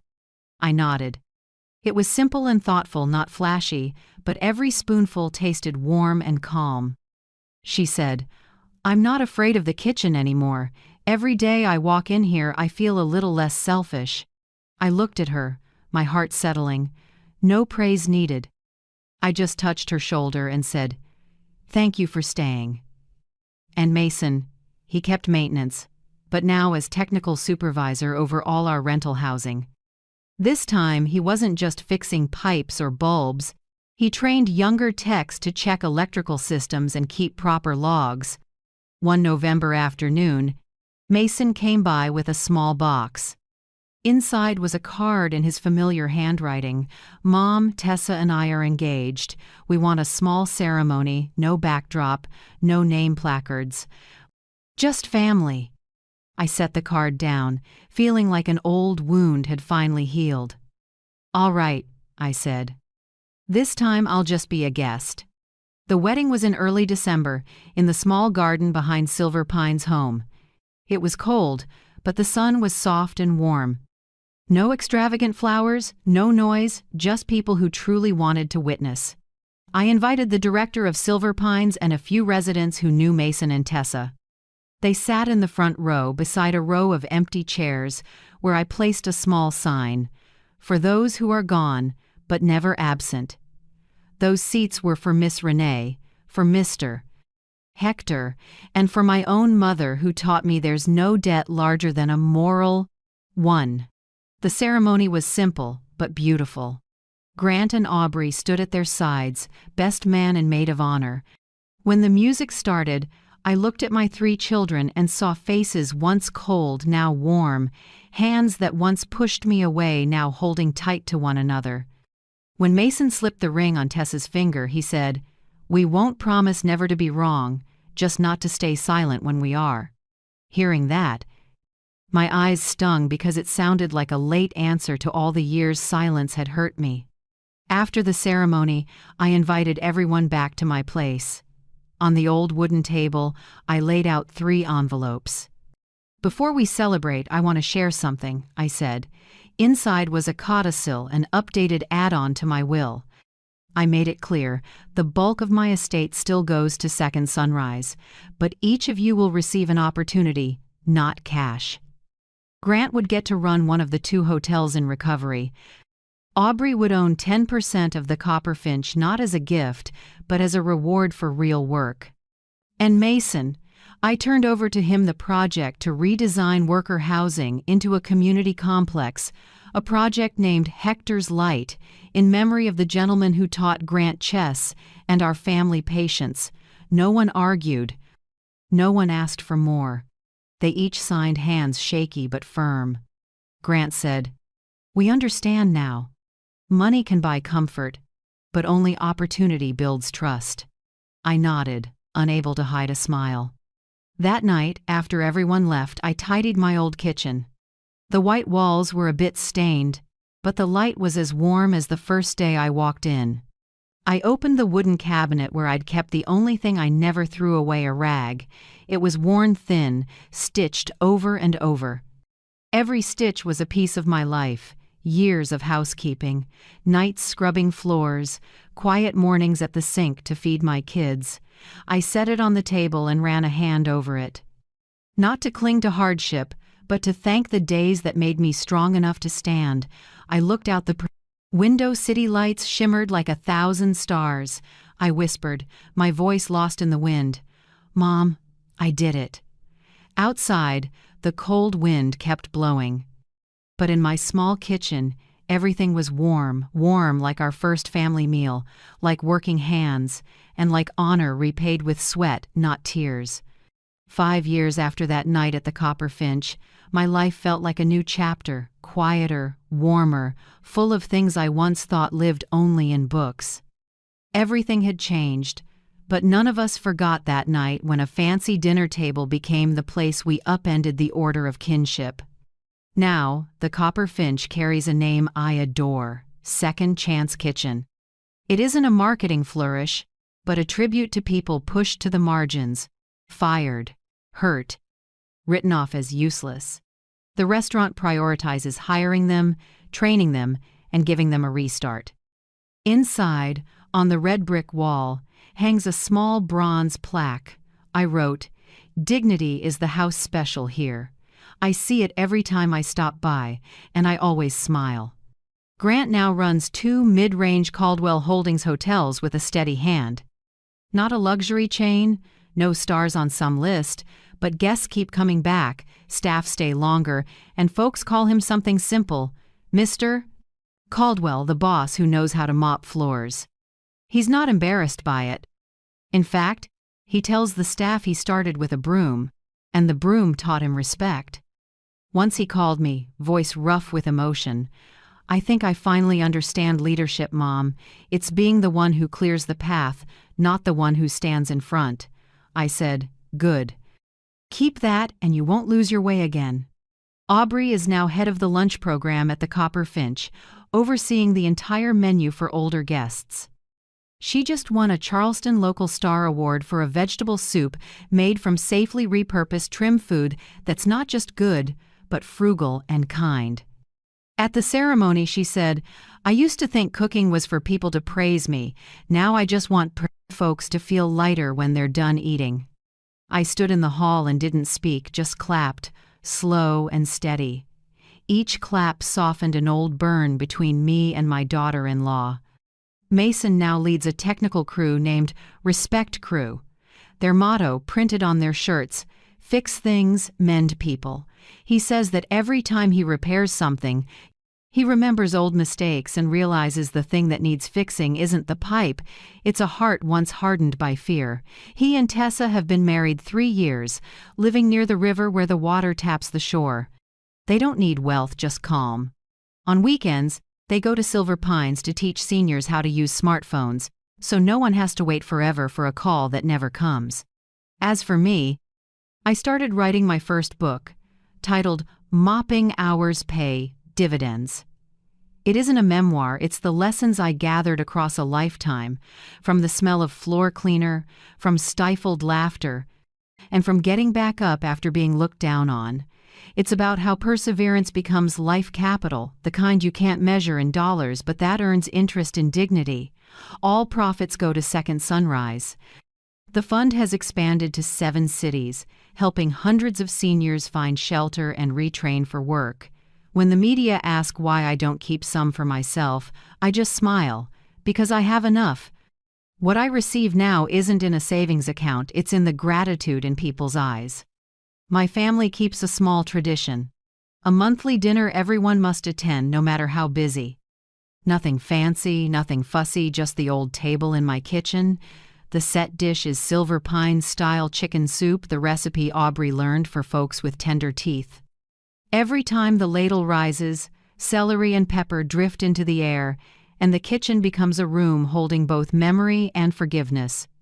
Tonight, at our December dinner, Grant lifted his glass of water and said, "I never thought I'd sit here." "Again, Mom." I figured some cracks never mend. I looked around the table at familiar faces now, with more lines and more light in the eyes. I set the ladle down and said gently, "They don't always mend, son. But we can plant flowers in them. When they bloom, people call it dawn." They fell quiet, then smiled. No promises were made, just warmth passing around the table. That night, after I walked them to the door, I knew it was time to let the last thing in me drift away. I went back to the kitchen, dried my hands, and said softly, not to anyone else, just to myself, "I forgive you, not because I forgot, but because my children have changed." One morning at year's end, Elliot, now retired, stopped by. He stepped in with his usual gentle smile, carrying a small object wrapped in cloth. "Do you remember this?" he asked, unwrapping it. In his hand was the old key to the first Caldwell Holdings office, the key I used every day back when I hid behind the scenes, the cleaning lady in plain sight. The key was rusty, the head nicked, yet under the sunlight it shone a soft silver. "I think it belongs to you," Elliot said. "This key opened more than one door." I took it and held on tight. "Thank you," I said, "but really, you're the one who kept it from rusting." He smiled and left me with the artifact of an entire journey. I stared at it for a long time, then hung it on the wall of my new office, right under the old bronze plaque. "Dignity is the house special here." Now, as I write this, the sky is getting light. The first birds of morning are calling outside. My life, once late afternoon, seems to have another dawn, not dazzling, but warm and true. If this story touched you, I genuinely want to know who I'm speaking to. Tell me where you're watching from. Every line you share, every comment, is a heartbeat linking people who've walked through the dark. Who knows, your words might reach someone who needs a second sunrise in their life, and if you feel this journey is worth it, leave a small sign, a like, a subscribe, or simply a hello. They're all ways to let me know stories about grit, forgiveness, and new beginnings are still being heard. Thank you for staying to the very last lines. Your presence, quiet and warm, is the greatest gift to a storyteller like me. I stand up and turn off the kitchen lights. I leave only the oven light on, a soft glow like a breath, a reminder that it's never too late to begin again. Dawn once more. When I stepped into the middle of my own birthday party, the chatter and the clinking glasses went silent, like someone had just pulled all the air out of the room. Every eye turned to me, a 71-year-old woman with a black eye that no makeup could hide. And then, in the hush of the crowd, my son spoke up, clear and proud, like he'd just declared a victory. "My wife simply taught my mother how to respect other people." A thin laugh followed. My daughter-in-law stood beside him, her eyes cold as steel. I didn't cry. I just pressed a cold compress to my eye and looked straight at the ceiling camera I'd quietly installed last week. I smiled, because I knew tonight every one of their lies was being recorded second by second. And when that door opens, the last person they expect will walk in with an envelope that will make this room fall silent a second time. If you're still listening, tell me where you're watching from. Every comment you leave is another mark in this journey. And if this story has touched you, don't forget to hit like so it can reach even further. My name is Janice Middleton, 71, widowed for 3 years. I've lived in this house for more than half a century where Theodore, my husband, and I raised our only son, Caleb. I'm not as wealthy as people think, but I have what Theo and I worked our whole lives to keep: a home, a decent past, and a small measure of self-respect left. I used to think old age would be peaceful tea in the morning, watering flowers in the afternoon, looking through old photos at night. Turns out, what I had to learn at 71 was how to protect myself from the very person I gave birth to. Tonight, in this very house, I'm no longer the gentle mother or the frail widow. I'm the only one who still remembers that justice sometimes arrives late, but it arrives. The living room of Middleton House glowed with warm golden light. A jazz track hung half-finished in the air. This room used to be where my late husband, Theodore Middleton, and I hosted family nights with apple pie and lavender on the table. Now, in this same room, all I could hear was my own slow heartbeat and the whispering, guests trying to make sense of what had just happened. The emerald dress I chose for the evening suddenly felt somber under the lights. I saw a few of my husband's old friends glance away. A few neighbors looked down, unsure. A younger guest let out a quiet sigh. I knew what they were thinking. What's wrong with her? The question sat on their lips, though no one dared speak it. Riley took a step forward and grabbed Caleb's hand like she was staking a claim. Her voice was smooth, scripted.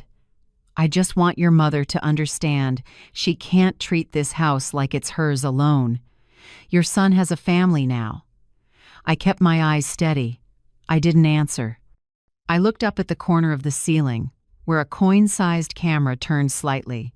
Its tiny LED blinked like the eye of a loyal friend, waiting for my signal. No one knew that just 20 minutes earlier, I'd been upstairs with a compact powder in hand, about to touch up my makeup. Riley had walked in without knocking and calmly rifled through my jewelry box. When I said, "Don't touch my things," she smirked and shoved my shoulder as I stepped in. The fall slammed my head against the dresser edge, a stabbing pain tearing across my forehead. When I looked up, she was just standing there, coolly adjusting the silver bracelet on her wrist like nothing had happened. You should be more careful, Janice.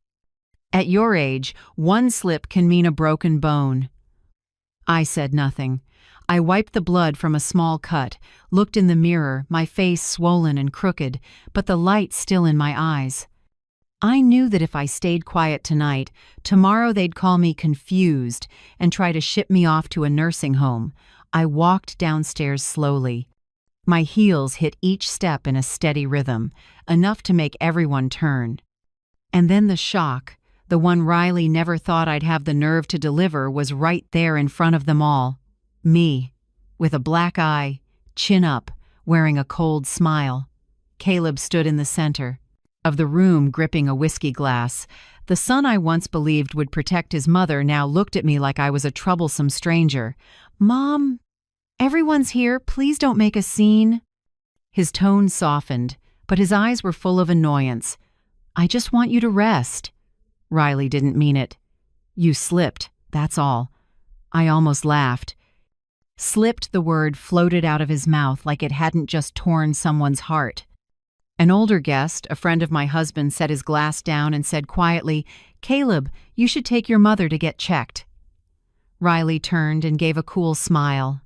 "No need, she's fine. My mother-in-law is very strong." I watched a few people quietly leave, not wanting to be pulled into the embarrassment. What remained was thick, heavy silence. I pressed the cold compress to my eye, pulled my phone from my pocket, and swiped. The security system's cloud backup kicked in. A tiny icon lit up. Uploading. I exhaled slowly. Anyone watching would assume I was calming myself, but inside, I'd started the countdown. In the corner, I saw my brother, Martin Cole, push through the crowd. Martin, once a Navy officer, 10 years older than me, still walked straight, with eyes sharp as steel. He took my hand, his voice low and steady. "You all right, Janice?" I nodded. "All right." He tilted his head, lowered his voice so only I could hear. Don't give an inch. I already called Nora. She's on her way. I pressed my lips together. Just 2 days ago, I'd met with attorney Nora Park, an old friend of Theo's. She'd told me to back up every document in case of any forced transfer. I didn't think I'd need it this soon. In a room full of people, I stood still, looking at the two I used to call family. Riley clung to Caleb's arm, pretending to be caring, but her grip was so tight, her knuckles whitened. Caleb avoided my eyes, staring only at the bruise as if it proved the trouble of an old mother. A cold drop slid down my cheek, maybe from the compress, maybe a tear. I remembered what Theo used to say, "Janice, some battles don't need shouting. You just stand firm until the other side collapses." So I stood firm. A whisper rose behind me. Someone said, "Poor thing." Someone else said she should make room for her son. I heard it all, but I didn't react. Because I knew in a few minutes, every one of those mouths would go quiet. Riley stepped closer, the fake smile back on her face. "Mom, let me take you upstairs. Everyone's having a good time, you shouldn't ruin the mood." I looked at her and said slowly, "No, Riley. This is my house. I'm staying right here." A soft murmur rippled through the crowd. Caleb flushed and looked away. Outside, through the big window, I saw headlights sweep across the entry. An engine shut off, heels clicked on the stone path. The doorbell rang a light sound, but sharp as a blade cutting the air. Riley squeezed Caleb's hand and whispered, "Who's showing up now?" I set my water glass down, adjusted the compress on my eye, and smiled for the first time all night. Small, tired, but calm. I knew exactly who was out there. And when the door opened with a red-sealed envelope in Nora Park's hand, my 71st birthday finally began. 3 years ago, I still said we. Now there's only I. That winter morning, sunlight slipped through the curtains, thin as paper. Theodore Middleton, the man who walked with me through nearly half a lifetime, lay beside me, peaceful like he was sleeping. I touched his shoulder and whispered, "Theo?" And the world, from that moment, went silent. No heartbeat, no breath, only the space between my fingers and his skin, cooling by the second. They say when a partner dies after so many years together, the house changes too. It keeps its shape, but the warmth is gone. Middleton House, the 2-story home we bought when Caleb was in 2nd grade, suddenly felt frighteningly large. I still remember every brick he laid by hand, every squeaky hinge he hadn't gotten around to fixing. Out back, the row of dark crimson roses Theo planted, the kind he said outlasts people, stood proud even in the frozen winter. The day he died, Caleb sat with me, holding my hand. He was just past 40, fatherless, and I had lost both my partner and my anchor. At the funeral, he promised, "I'll take care of you. You won't have to worry about anything." I believed him. I wanted to believe him because in his eyes I saw Theo's younger look, honest, steady, responsible. A few weeks later, attorney Nora Park came by with a thick folder tied with a gray ribbon. Her voice was gentle but firm. Mr. Middleton prepared everything. Inside was the will. Theo left full ownership of Middleton House to me, no intermediaries, no sharing. At the end was a special clause, carefully typed, "In any circumstance where Mrs.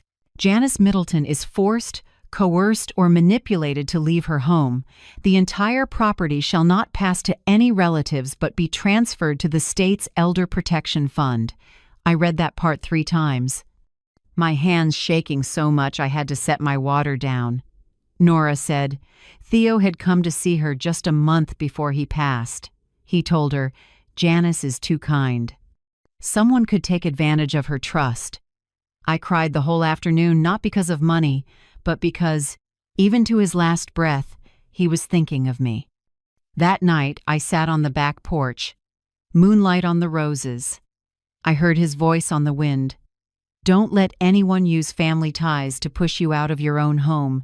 I didn't know why he said that. Back then, Caleb was still the devoted son calling me every morning, cooking weekend dinners, fixing leaky faucets without being asked. Maybe Theo sensed what I couldn't, that sometimes the danger doesn't come from a stranger knocking, but from the person who already has the key. In those first months after the funeral, Caleb moved back in. The house had a voice again. Every morning I made coffee. He read the paper and asked casually, "Did you sleep okay?" In the afternoons, he cut the grass, then ate dinner with me. We talked about Theo trips we took, the paint smell he liked, how he refused to buy pre-sliced bread. I thought the loss would soften. I kept my habit of journaling, the one Theo used to tease as the accountant's need for control. But my journals weren't just dates and thoughts. I saved receipts, invoices, copies of letters. I didn't know why I was so careful. Maybe as we get older, we need little slips of paper to prove we're still living, still in charge of something. Each morning after Caleb left for work, I cleaned, tended the plants, and dusted the wedding photo on the wall. Sometimes I touched the glass and told the man in the picture, "Don't worry, I'm okay." Truth was, I never truly felt okay. Without Theo, everything echoed. Wind down the hallway sounded like a sigh. The big kitchen held one plate, one teacup. I turned the TV on just to have a voice in the room. To keep from feeling lonely, I learned a few new things. I installed the smart lock Caleb gave me for Christmas, even though it took an entire afternoon to get it working. I downloaded the security camera app and synced it to my phone just to peek at the backyard when it rained. They were small things, but for me, they kept me busy, useful, above the silence. Back then, Caleb was sweet. He said, "Don't worry about the tech, Mom. I set it up. You just press one button." I nodded and smiled. He didn't know I had already taught myself to reset all the passwords and create a separate backup. It wasn't that I didn't trust my son. I just wanted one corner of safety that was mine, just in case. Every time I looked at Theo's paperwork, I remembered his words. He said, "A will isn't just paperwork. It's the invisible fence I'm building around you." Back then, it sounded like too much. Now I understand those invisible fences might be the only thing holding me steady against storms stirred up by my own family. That spring, Caleb got a promotion at the construction firm. I was happy. He bought new rose bushes for the yard, said they were for Dad. They bloomed late deep red and strangely fragrant. I thought things would get better, that we'd keep this house together, like a piece of Theo.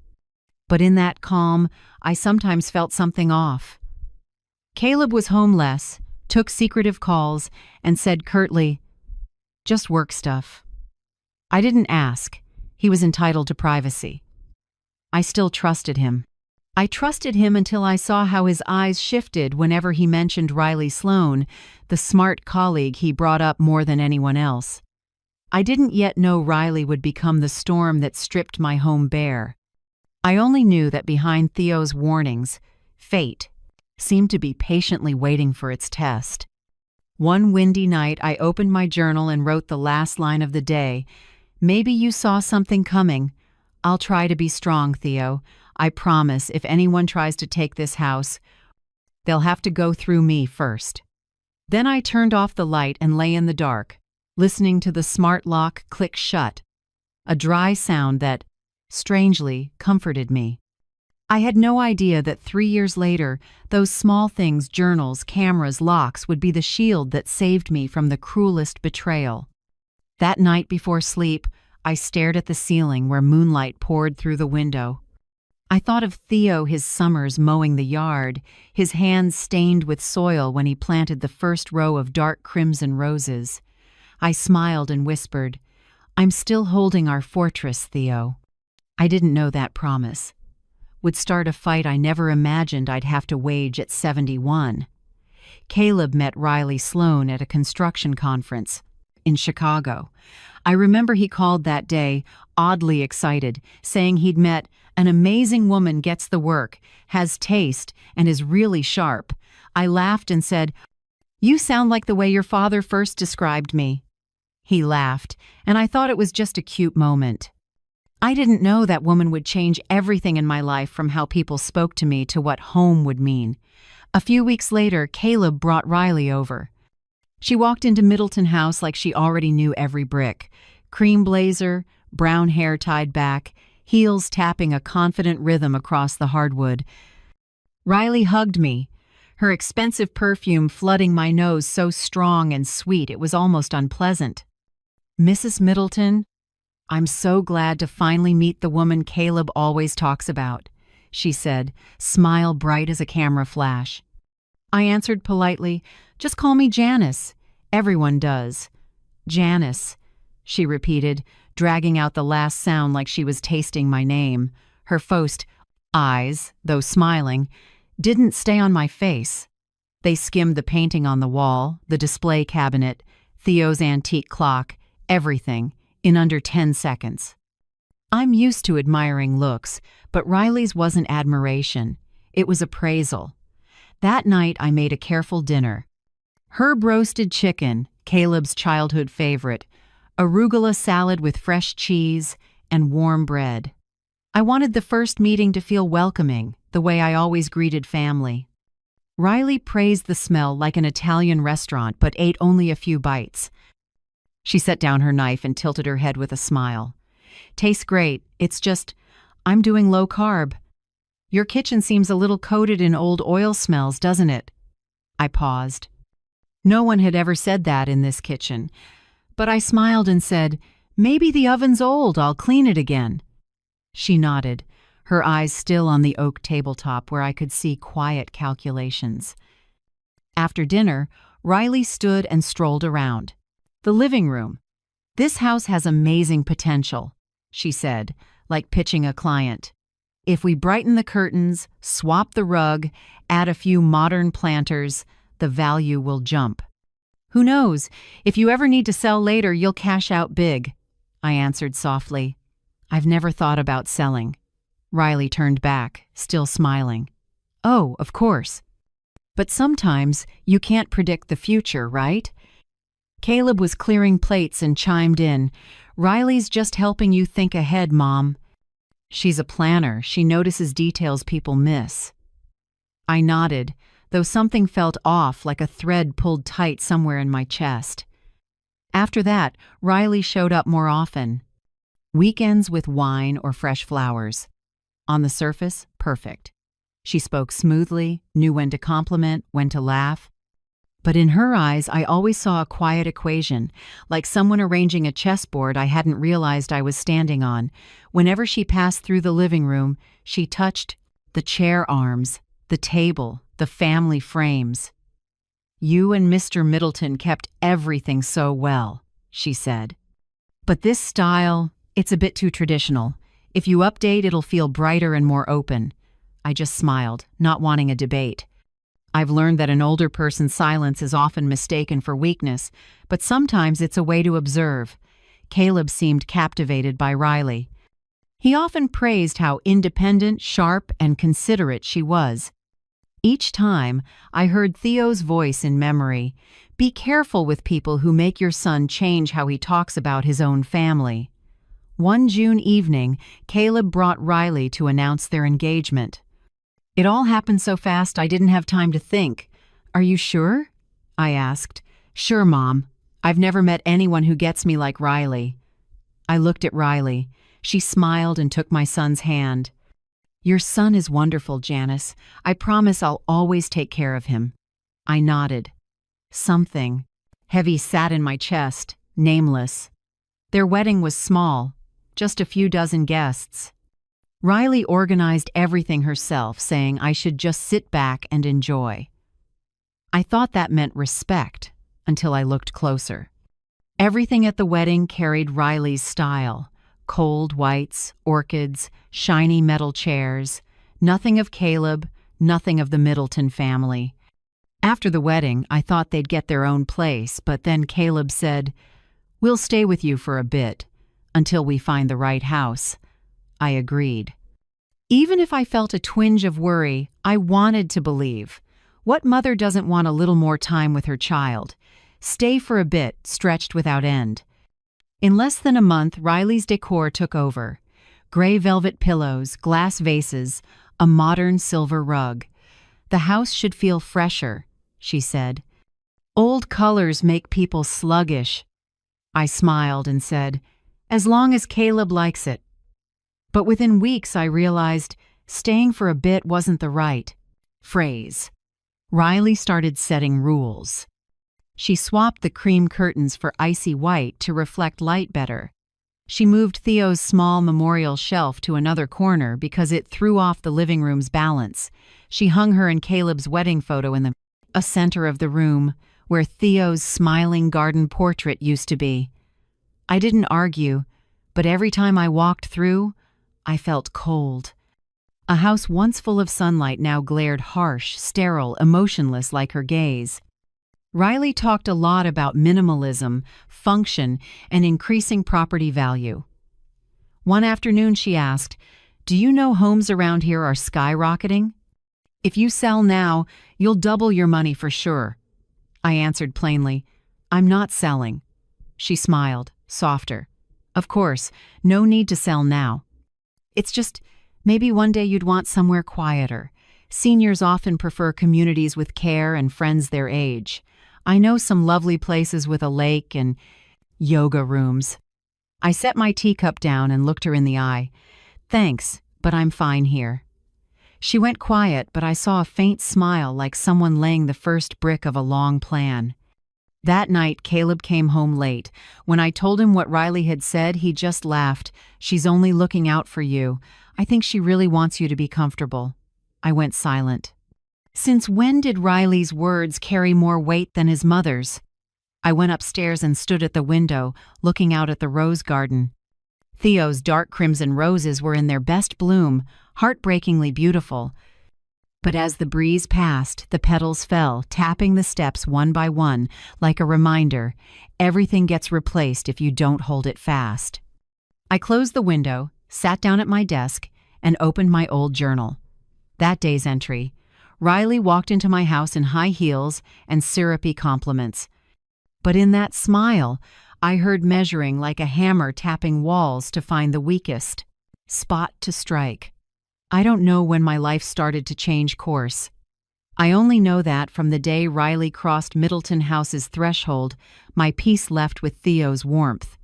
From the day she came in, Middleton House stopped being a home and became a stage she directed. Caleb played the perfect husband, and I was a dated prop pushed out of frame. The parties began. First, intimate dinners with Caleb's coworkers, then Riley's college group weekends. Then birthdays, anniversaries, yoga meetups, Sunday brunches, week after week.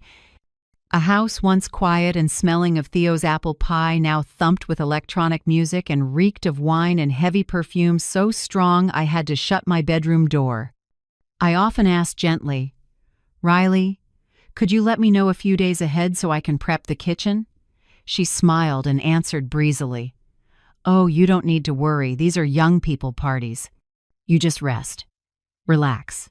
"Okay," I nodded, but I understood that in Riley's dictionary, rest meant stay away.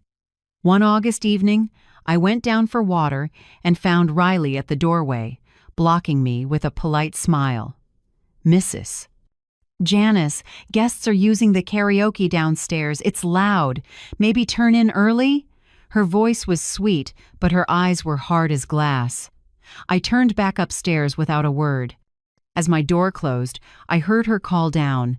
She finally got the message. I didn't turn on the light.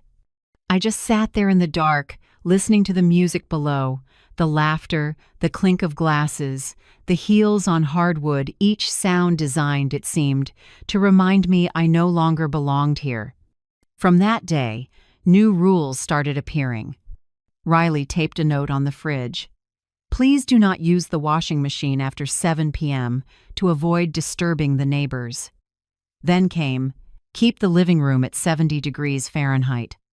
The AC can't handle anything higher." And finally, "If you use the kitchen, Clean it right after you cook. 3 notes, 3 signatures at the bottom. Riley. No, Mom. No, Janice. Just orders. I let out a bitter laugh. Back then, Theo used to stick notes on the fridge for me, also 3. Remember breakfast. Don't forget your meds. I love you.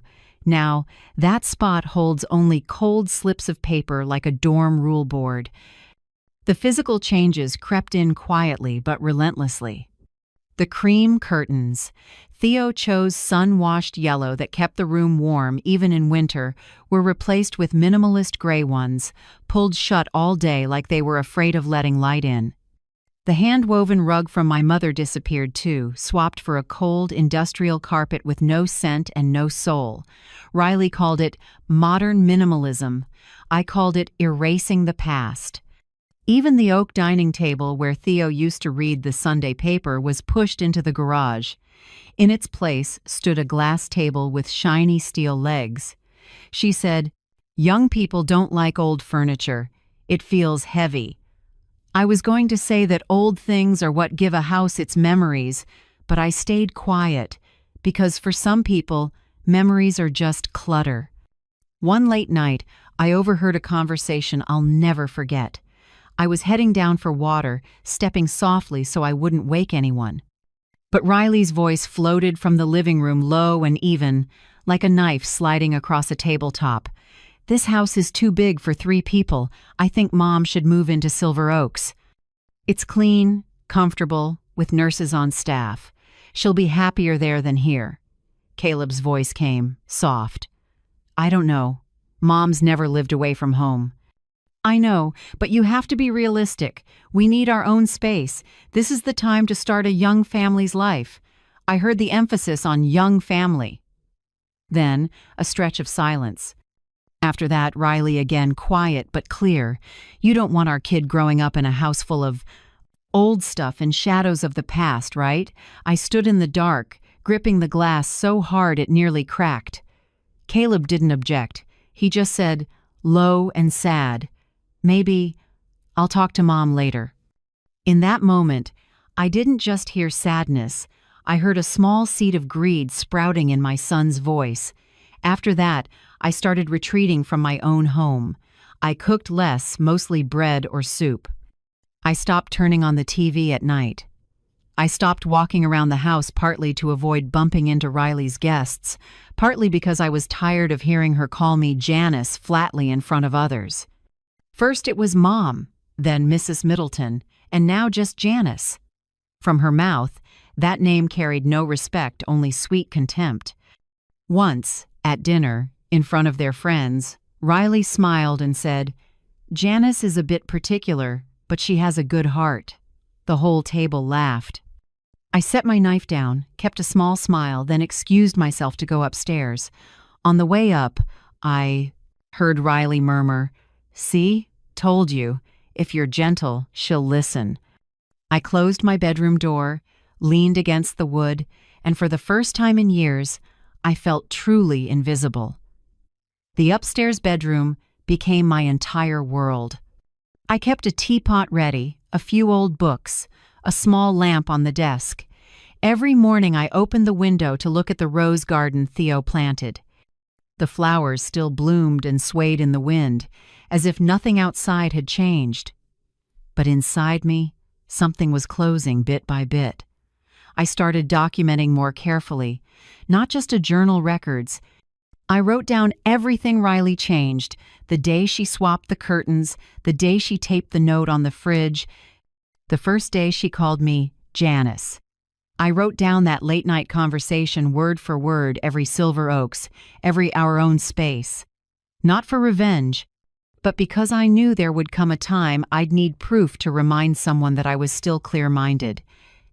Caleb spoke less, and met my eyes even less. I didn't blame him. Someone caught between his wife and his mother sometimes stays quiet out of cowardice, sometimes out of fear. I don't know which one my son was, but I knew that each time I looked at him, my heart clenched because in his eyes, love was slowly turning into obligation. One night, after the music downstairs finally stopped, I sat at my desk, switched on the small lamp, and opened the old leather notebook.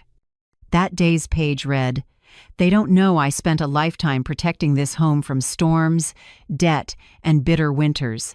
But the worst storm didn't come from outside. It came from the very person I once held in my arms." I closed the notebook, stood, and looked at Theo's photo on the wall. In the frame, he still smiled, a rose stem in his hand. I told him softly, "I still remember what you said. I won't let anyone push me out." Moonlight spilled into the room, touching the edge of the desk and reflecting off the frame. I saw myself. There, a small figure, silver hair, but bright eyes. I knew the fight hadn't begun, but I was ready. I was no longer the gentle mother shoved into the shadows. I was the woman who would prove that when an elderly woman is treated as invisible, that's when she becomes most dangerous. My 71st birthday arrived quietly. I hadn't planned a party, just wanted to brew some tea, set Theo's freshly cut roses on the table, and sit under the porch to watch the sun. But Riley said, "You have to let me do it. A proper party will show everyone you're still healthy and elegant." I didn't argue. I was tired of small fights. What I learned after 70 years is this: sometimes silence is stronger than a reaction. I just didn't know that night the proper Riley talked about was really a trap wrapped in lights and flowers. That morning, while I was arranging gifts for the guests, Riley walked into my room. Silk blouse, hair in a high bun, perfume sharp as a blade. Her voice was cold, hard, so precise I thought she'd practiced every word. "Today you should decide your future." I looked up, thinking she'd misspoken. "My future? What do you mean?" She met my eyes without a flicker. "We need this house. It's time for you to move somewhere more suitable. Silver Oaks has a room available I already checked. You'll have care and friends your age." My hands started to shake. I slowly set my teacup down, afraid a slip would make the whole room hear the shattering of trust. "You want to throw me out of my home?" Riley gave a small laugh. "Don't make it sound so harsh. I just want things clear so everyone can be comfortable." On the table lay a stack of papers. I knew what it was before she said a word. "Just a small formality sign to transfer the title, so later Caleb and I won't have to worry. I'll make sure you have the best nursing home. Money's not an issue." I shook my head. "I'm not signing." My voice was so steady it surprised even me. Riley stared at me, the smile thinning, a flash of irritation in her eyes. "If you won't sign, I can't guarantee Caleb will stay patient. He's under a lot of stress."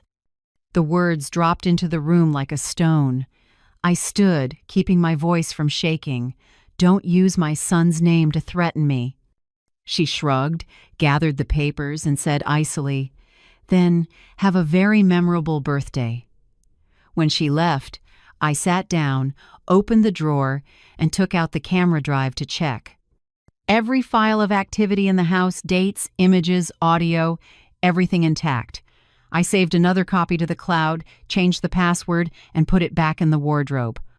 I don't know when the shaking began. Maybe when I realized the thing Theo feared was actually happening. They didn't see me as a mother anymore. I was just an obstacle between them and this house. In the afternoon, while I was trying to fix my makeup, the door burst open. Riley again. No knock. No permission. In her hand was my jewelry box, the dark wooden one Theo gave me on our 10th anniversary. I heard the lock click, the clink of bracelets and earrings. "What are you doing with my things?" She didn't look up, just said, "Picking a necklace to match your dress." I stepped closer and yanked the box from her hand. "No one touches my keepsakes." A spark flashed in her eyes, then shifted into a smile. "You should calm down. You're making people think you can't control your emotions." Before I could answer, she shoved my shoulder. It happened in a second. My back slammed into the dresser edge. My head hit the wood. A sharp pain shot across my temple. The world spun. When I opened my eyes, Riley was adjusting her bracelet, looking at me like nothing had happened. "You should be more careful, Janice. At your age, even a small fall is dangerous." When I hit the floor, I didn't just lose my balance, I lost my faith in family. If you were me in that moment, what would you do? Stay silent or stand up for justice?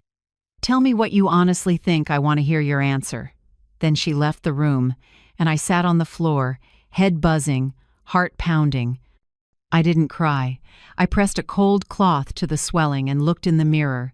My left eye was turning black and blue. I took a deep breath, picked up my foundation, and tried to cover it.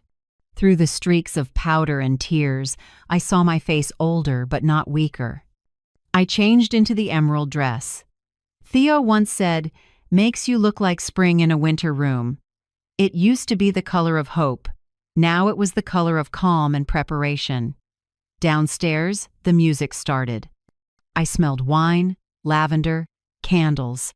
Riley had invited more people than I imagined, Caleb's co-workers, her friends, neighbors, even a few I'd only met once at Theo's funeral. Everything gleamed silver from the backdrop and balloons to the cake. On the gift table, a card read, "Happy 71st, Janice, to new beginnings." I walked down the stairs, one step at a time. Conversations stopped, then the murmurs began. Some people looked at me, others avoided my eyes. Riley rushed over, voice sweet. "Mom, why aren't you resting? You should be upstairs." I looked at her, then at Caleb, standing with a champagne flute. "Why? This is my house." The air froze.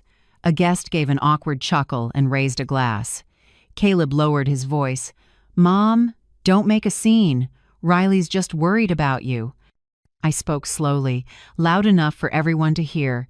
"She's not worried about me. She wants me out of the house." A soft "oh" rippled through the room. Riley smiled, but her lips trembled. "Listen, everyone. What is Mom even saying? You're misunderstanding me." Caleb set his glass down and gripped my shoulder, voice hard. "Please stop. This is your birthday. I don't want to fight in front of our friends." I looked at my only son and saw only embarrassment in his eyes, not concern. Martin, my older brother, had been quiet nearby. When Caleb finished, he stepped forward, voice low and sharp. "What did you just say to your mother, Caleb?" "I just want to protect your wife by humiliating the woman who gave you life?" He turned to Riley. "You hit my sister, didn't you?" Riley scoffed. "I don't know what you're talking about." Martin pointed at the bruise on my face, voice rising. She fell on her own, huh?" The room buzzed. Someone whispered, "Mrs. Janice seems fine to me." Another answered, "What kind of daughter-in-law talks like that?" Caleb turned to Martin. "You don't understand. This is a family matter," Martin barked, loud enough to fill the room. "Family? If your father were alive, he'd be ashamed of how you treat your mother." The air grew so heavy it was hard to breathe. Riley forced a tight smile. Caleb looked down, cheeks flushed. I stood still, cold cloth to my eye, feeling my heartbeat slow. I wasn't shaking anymore, because I knew in this moment I wasn't alone. Then the doorbell rang. Soft, but in the taut air, it sounded like a verdict. Riley squeezed Caleb's hand and whispered, "Who's coming now?" I smiled, the one I'd been preparing all day. Probably someone bringing a special birthday gift for me. The door opened. Nora Park walked in, calm, a red sealed envelope in her hand. She nodded to the guests, eyes on me. "Sorry I'm late, Mrs. Middleton. I have a few things to announce right here, in front of everyone." The room went dead quiet. Riley gripped Caleb's hand, face pale. And I stood tall, adjusted my dress, and for the first time that night, I could breathe. On my 71st birthday, they thought I was just a frail old woman backed into a corner. But in a few minutes, they would learn that the person they tried to erase from this house was the one who wrote its rules. When Nora began to speak, the room seemed to hold its breath. I stood in, the window's light, warm gold behind me. Riley's fingers trembled where they clutched Caleb's hand, though she tried to look composed. Martin stood at my side, eyes stern, shoulder angled forward like a wall, ready to block any blow. Nora opened the red envelope and pulled out papers stamped with the court seal. Her voice was even and clear, each word landing like a gavel strike. Under Clause 14 of Mr. Theodore Middleton's will, this house is under the full ownership of Mrs. Janice Middleton. However, there is a special provision, commonly referred to as a protective inheritance reversal clause. She looked up, gaze sweeping the room. It means that if the current inheritor, Mrs. Janice, is forced, coerced, or pressured to sell, transfer, or vacate this property, then ownership will not pass to any family member. Instead, it will go directly to the Hartwell Veterans Retirement Fund, a nonprofit Mr. Middleton supported during his lifetime.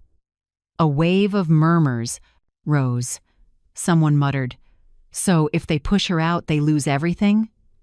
Riley turned pale, lips trembling. Caleb looked at me like, for the first time, he could hear his father's voice from the grave.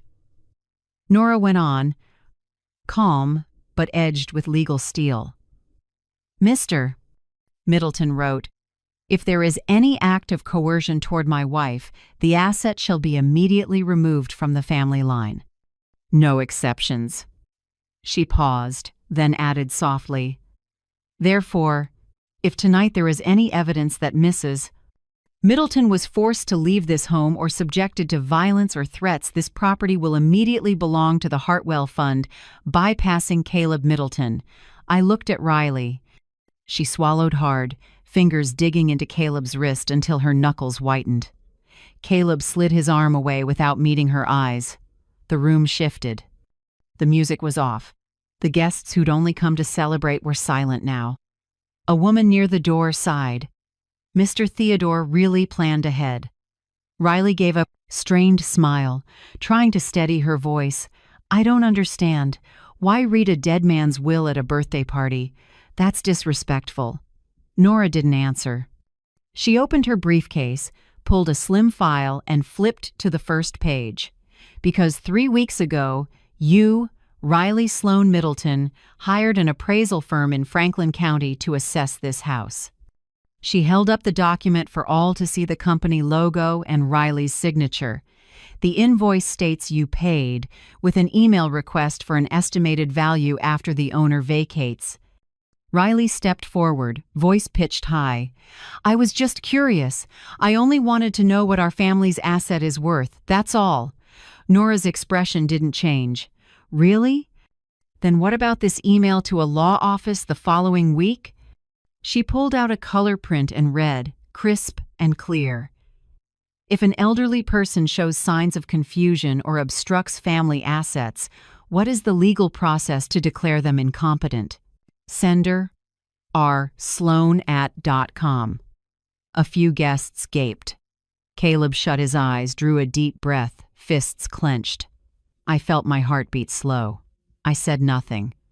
I just looked at Riley and let her sink under the rising tide of whispers. She stepped back half a pace, lips working. I was only asking. I didn't—" Martin cut in, voice like thunder. "Nobody just asks that unless they mean to do it." Nora nodded at me. I understood. It was time to show everything. I pulled out my phone and opened the security camera app. The screen lit Riley's face. 1 second, 2, and the video played. Me in my bedroom, Riley at my jewelry box. Everything clear to the last detail. Audio filled the room. "What are you doing with my things?" "Picking a necklace to match your dress." "No one touches my keepsakes." "You're making people think you can't control your emotions." Then the shove. Clear as day. I fell. My head hit the dresser edge. The dry thud made the whole room flinch. A few guests covered their mouths. Others backed away. A middle-aged man blurted, "My God, she clearly pushed her." A woman turned on Caleb, furious. You stood there and let your wife do that?" Riley went white but forced a shaky smile. "No, she slipped. She just lost her balance." "I only—" Nora paused the video, then replayed the moment right after the fall where Riley's voice was flat and cold. "You should be more careful, Janice. At your age, even a small fall is dangerous." The room went stone silent. Nora looked straight at Riley, her voice lowered but carrying. "That's not how a daughter-in-law talks to a mother-in-law. That's a threat." I heard Martin exhale, then murmur to me, like it was just for us. "You did the right thing by not staying silent." Caleb stood in the middle, blood drained from his face. He looked at me, then at Riley. His mouth opened, but no sound came. Riley clutched his arm, pleading, "Honey, I swear I didn't mean." "Means it. I only wanted to keep Mom safe. I never meant to hurt her." No one believed her. The guests watched her like a clumsy actress forgetting her lines. An older woman, Theo's friend, stepped forward, voice shaky but firm. "I've seen this before. It's called emotional and physical domestic abuse. No shouting needed, just one shove and a few lies are enough." Many nodded. Someone whispered, "Mrs. Janice deserves protection." Riley snapped at Nora. "You have no right to read all this here. This is a private matter." Nora replied evenly, "Not private anymore, Miss Sloane. When there's evidence of abuse, the law has a say." She closed the file and turned to Caleb. "I advise you to have her leave this house tonight. If not, I'll file a report with the court in the morning." Riley backed away, eyes wet but tears nowhere to be found. She looked to Martin like he might defend her, but he only folded his arms and said coldly, "She's not taking one more step up those stairs." All eyes followed Riley as she spun in place under the stairs. Her voice broke. I only wanted to build this family." Nora cut in. "Families aren't built on lies and coercion, miss." "Riley, they're built on respect, something you never showed your mother-in-law." Riley looked around, frantic, then turned to Caleb, the last branch within reach. "Say something. Please." Caleb stared at her, lips trembling, voice so small I had to strain to hear. "I don't know anymore." I had never seen my son like that, standing between two worlds, both collapsing. On one side, the wife he once trusted. On the other, the mother he forgot to protect. Now everything lay bare before everyone, with nowhere left to hide. Riley burst into real tears, high, shrill, sobbing. But no one came near. No one offered comfort. Guests began slipping out of the room, quietly, like people leaving a courtroom after the verdict has been read. Martin still blocked the stairs. Nora slid the files back into her briefcase, then said softly, "Mrs. Middleton, you can rest easy. No one is going to push you out of this house anymore." I looked around the room, still glittered with silver. The ribbons Riley had hung were there, but everything felt cold and hollow. Riley stood there, makeup smeared, eyes desperate.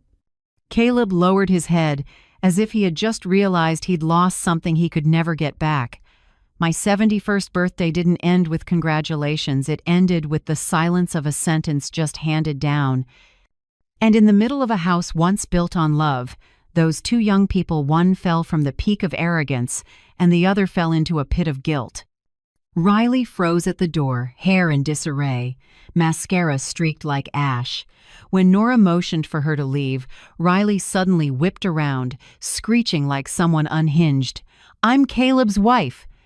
I have a right to be here. I have a right to this house." The whole room went dead silent. Caleb stood just a few steps away, head bowed, arms hanging at his sides. Nora answered calmly, her voice light but cold enough to bite. "Your rights, Mrs.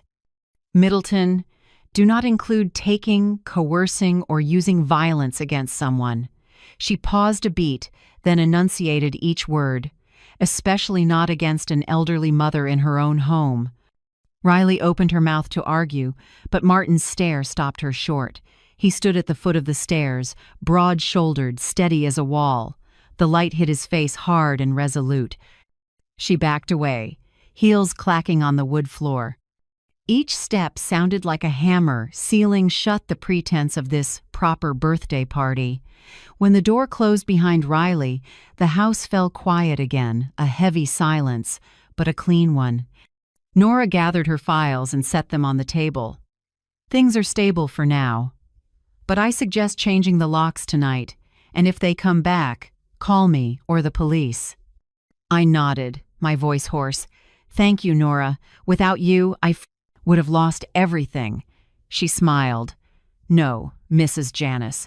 A woman like you isn't easily stripped of anything. When everyone left, only 3 of us remained. Me, Martin, and Caleb. The living room lights were still on, but that light wasn't warm anymore.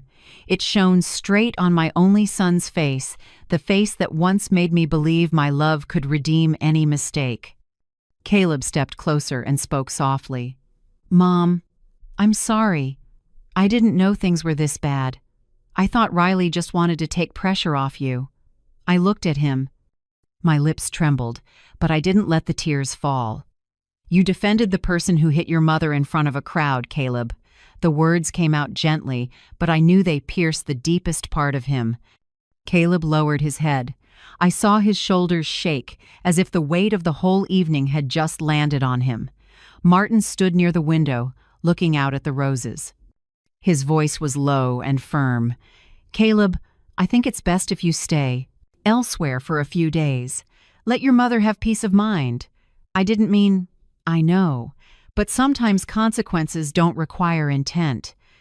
I turned away. I didn't want to watch my son's eyes brim like a scolded child. In this house, every breath felt heavy. All I could hear was Theo's old clock ticking steady, like the heartbeat of the dead still keeping watch. Caleb moved out before midnight. I stood on the porch as he carried his suitcase to the car. The headlights washed over his face, tired, smeared, young again, like the day he left for college. He hugged me, awkward and weak. I'm sorry, Mom. I don't know how to start over. I squeezed his hand lightly. You start by telling the truth, Caleb.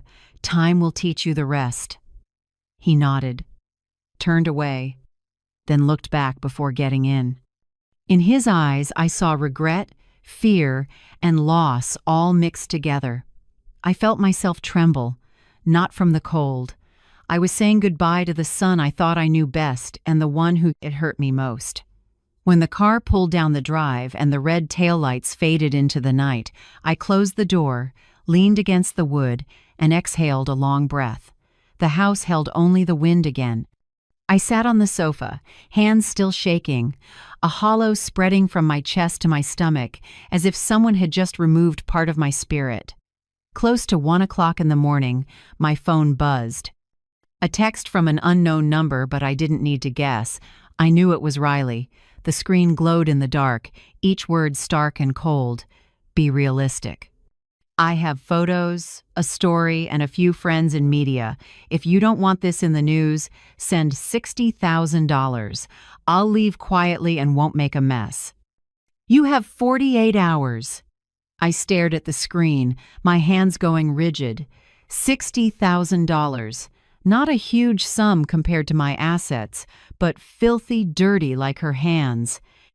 I set the phone on the table and slowly dialed Nora. Her voice came after a few rings. Mrs. Janice, I'm guessing you just got a message. You already knew? I anticipated it. People like Riley always think they can turn the tide with blackmail. What should I do? Don't pay a cent. Her threats have no legal basis. Keep the message, take screenshots, and tomorrow morning I'll send a packet to the local police. I was silent for a few seconds, then said quietly, Thank you, Nora. I don't want to live afraid anymore. You don't have to be. The law is on your side now. I hung up and walked around the house. The hallway light cast reflections on our family photos. Me, Theo, and little Caleb. I stopped at a picture of the 3 of us in the rose garden in 1998.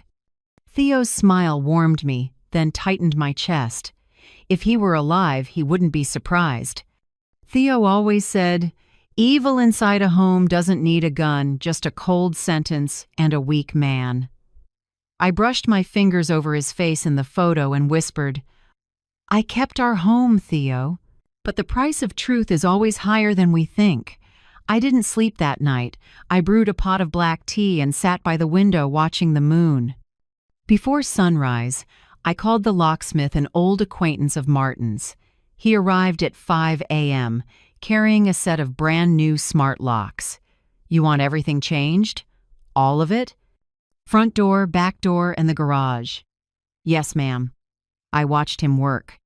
The drill and metal clicks were soft, but to me they sounded like the music of freedom. Every tightened screw, every new bolt was a step in reclaiming my ownership, not just of the house, but of my life. After he left, I took photos of every bit of damage Riley had left behind: a scratch on the dresser, a stained cushion, a strip of peeled paint in the hall. I saved everything with timestamps into a folder titled Temporary File 12:40 a.m. When I finished, I opened my old leather notebook and wrote, "Tonight, my house is as quiet as the first night, Theo. Brought me here. I'm not afraid anymore. I've seen with my own eyes once people show their true face. Nothing more needs to be said. Dirty money can't buy peace. And those who wield family as a weapon will, sooner or later, be devoured by their own greed." I closed the notebook, turned off the light, and looked out at the roses. The early breeze moved through the leaves and brushed the cream curtains I had just put back the color Theo once chose. For the first time in months, I felt I could sleep. Not because I had won, but because I no longer had to curl up and endure. The house was quiet, and so was my heart. And I knew dawn was coming, the first morning of a life where I was truly the owner of myself. 3 days after the night we parted ways, my house was truly quiet for the first time. No more high heels on the stairs, no cloying perfume trapped in the curtains. I woke early, made tea, and put on Theo's old jazz. Autumn leaves drifted through the kitchen, slow and warm, like the breath of memories finding their way back. But the peace didn't last long. That morning, Caleb called. His voice was raw, not like someone just waking up, but like a man who hadn't slept in days. "Mom, there's someone I want you to meet." I hesitated. "Who?" "A woman named Jade Alvarez. She's a private investigator I hired." "Don't worry, Mom, she's helping me find the truth about Riley." I was silent for a few seconds. Hearing that name tightened something inside me, not out of fear, but because I had waited for this for so long. They came that afternoon. Jade was mid-30s, short black hair, quick movements, eyes sharp like someone who has seen too many tricks. She shook my hand, voice low and clear. "I've reviewed the file. You should brace yourself." She opened her briefcase and spread thick documents on the table. Caleb sat across from me. Fingers knotted, face pale. The first page was a photo of Riley, fresh-faced, perfect smile, sparkling eyes. Jade flipped to the second page, her voice steady. Her legal name is Riley Ann Sloan, 36. But in a 2018 court file, she used the name Riley Anderson. At the time, she was living with a widower named Charles Denton, 15 years older. Jade glanced at me. After 2 years, he was out more than $90,000, including gambling loans in his name with a forged signature. Caleb squeezed his hands until his knuckles went white. I said nothing. I listened. Jade continued. After that, Riley left the state and switched her last name back to Sloan. Her financial records show she owes about $45,000 to a gambling company in Nevada. That may be why she needed a new target. She slid over a printout, an email screenshot to a real estate agent. Subject line: Inquiry. Selling a property when the owner is declared incapacitated. Date: 3 months ago. Sender: R. Sloanat. Jade tapped the line, her voice cool. That's when she started the plan. A chill ran down my spine. Every piece fit like a terrible puzzle I didn't want to see. Jade went on. People like Riley don't attack with brute force. They use manipulation. She isolates the victim from the few people who could help. I call it a map of isolation. She pulled a diagram, my name, Janice Middleton, in the center. Around it, Caleb, Martin, old friends, neighbors, attorney, church group. Arrows and little notes between each. Examples. Tell Caleb, Mom criticizes his wife to sow division. Block Janice from contacting Martin, say he's negative. Change locks, control phone communication. Caleb stared at the page, eyes wide. She really wrote this? There's a similar draft on her computer, saved in a folder called Plans. I recovered it from a temp drive. I swallowed. Those lines weren't just strategy, they were a predator's map. Each arrow was a cold slash across my trust. Caleb's trust. Everyone's. Caleb looked up, voice tight. Mom, I don't know how I didn't see it sooner. She made me believe you were resisting, that you didn't like anyone getting close. She said you criticized her. Said you wanted to control me. I looked at my son, and my heart twisted. Caleb went on. I thought I was protecting my wife, but I helped someone trying to destroy my mother. He covered his face with his hands, shoulders shaking. Jade glanced at me and gave a small nod as if to say, let him sit with it. I understood. Forgiving too quickly can make people think the wound didn't hurt. I set my hand on the table, my voice calm but not soft. Caleb, I don't need an apology right now. I need boundaries. I need to know that from now on, I won't be put in a position where I have to prove I'm not crazy, not cruel, not weak. Caleb lifted his head, eyes wet. I understand. You have that right. And I'm going to use it. Nora arrived the next afternoon with a stack of papers and a hot coffee. I've prepared a temporary restraining order. Riley is barred from coming within 100 yards of you, and she cannot contact you by phone or email. She placed the documents in front of me, then looked at Caleb. If she tries to reach you, record it and save the evidence. Don't respond. We'll handle it legally. Caleb nodded, but his eyes were far away. Maybe his head still churned with questions. Why did she do it? Why didn't I see? Sometimes the questions matter less than knowing where to stop. That night, after everyone left, I sat alone on the sofa and stared out the window. A light rain had started. The street lamp cast warm bands of gold across the wall through the curtains. I turned on the news, home prices rising, real estate fraud in a neighboring state. I smiled bitterly. Somewhere inside those dry numbers live stories like mine. Elders hunted through their trust and their love. I remembered the night Riley taped the "no washing machine after 7 p.m. note on the fridge. I thought I was just being accommodating. Now I see each note was one step erasing my freedom. Worse, I let her do it before I realized. I went upstairs, sat at my desk, and opened the old notebook. On the page I wrote, what Riley wanted wasn't just money, but control. She didn't steal with a gun.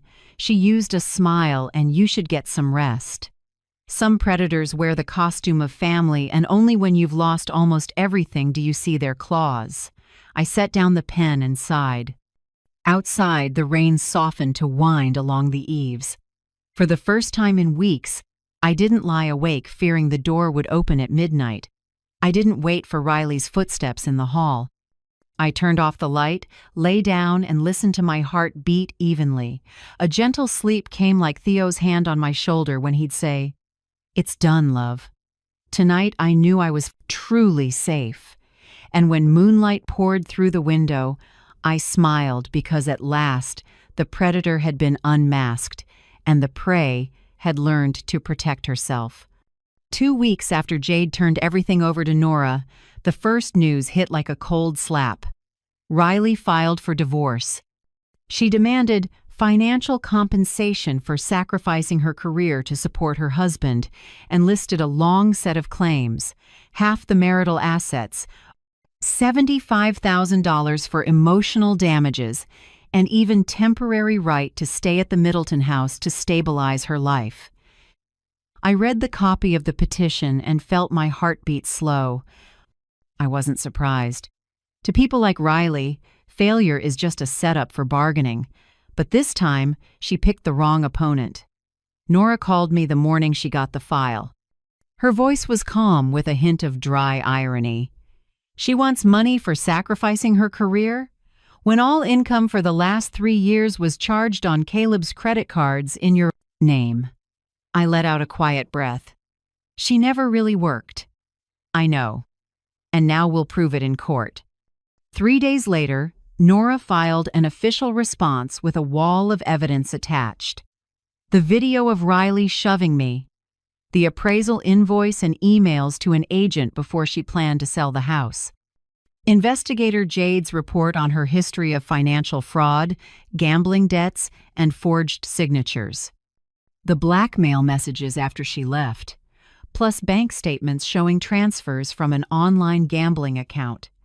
Nora said, "When the court sees this file, they'll understand sacrificed career is just lipstick over deception." I sat in the law office, listening to Nora on the phone with Riley's attorney. Her tone was cool, sharp as a blade. Instead of demands, your client should focus on cooperation. We've submitted evidence of abuse, and under California Family Code Section 4320, that conduct directly impacts asset division. On the bun. Other end, I imagine they were sweating. A week later, the temporary hearing was held. A small courtroom, low ceiling, cold white lights. I sat behind Nora, hands steady. Caleb was there too, pale, like a man relearning how to breathe. When Riley walked in, she looked different, hair hastily tied, blotchy makeup, none of her old swagger in her eyes. But the moment she sat, she gave me a half smile, as if she still believed she could flip the board. The judge, an older, stern woman, flipped through the thick stack Nora had filed. After 10 minutes, she looked up. "I've seen the video and the emails." Her gaze settled on Riley for a few seconds. "Mrs. Sloan Middleton, per the rules, I'm granting a temporary restraining order of 200 yards. Her voice was even, each word falling like stone. "Additionally, I recommend you pause all financial claims until the forensic audit is complete." Riley gaped, ready to speak, but her attorney tugged her sleeve for silence. Caleb stared down, eyes red. I only gave the judge a small nod, a quiet thank you.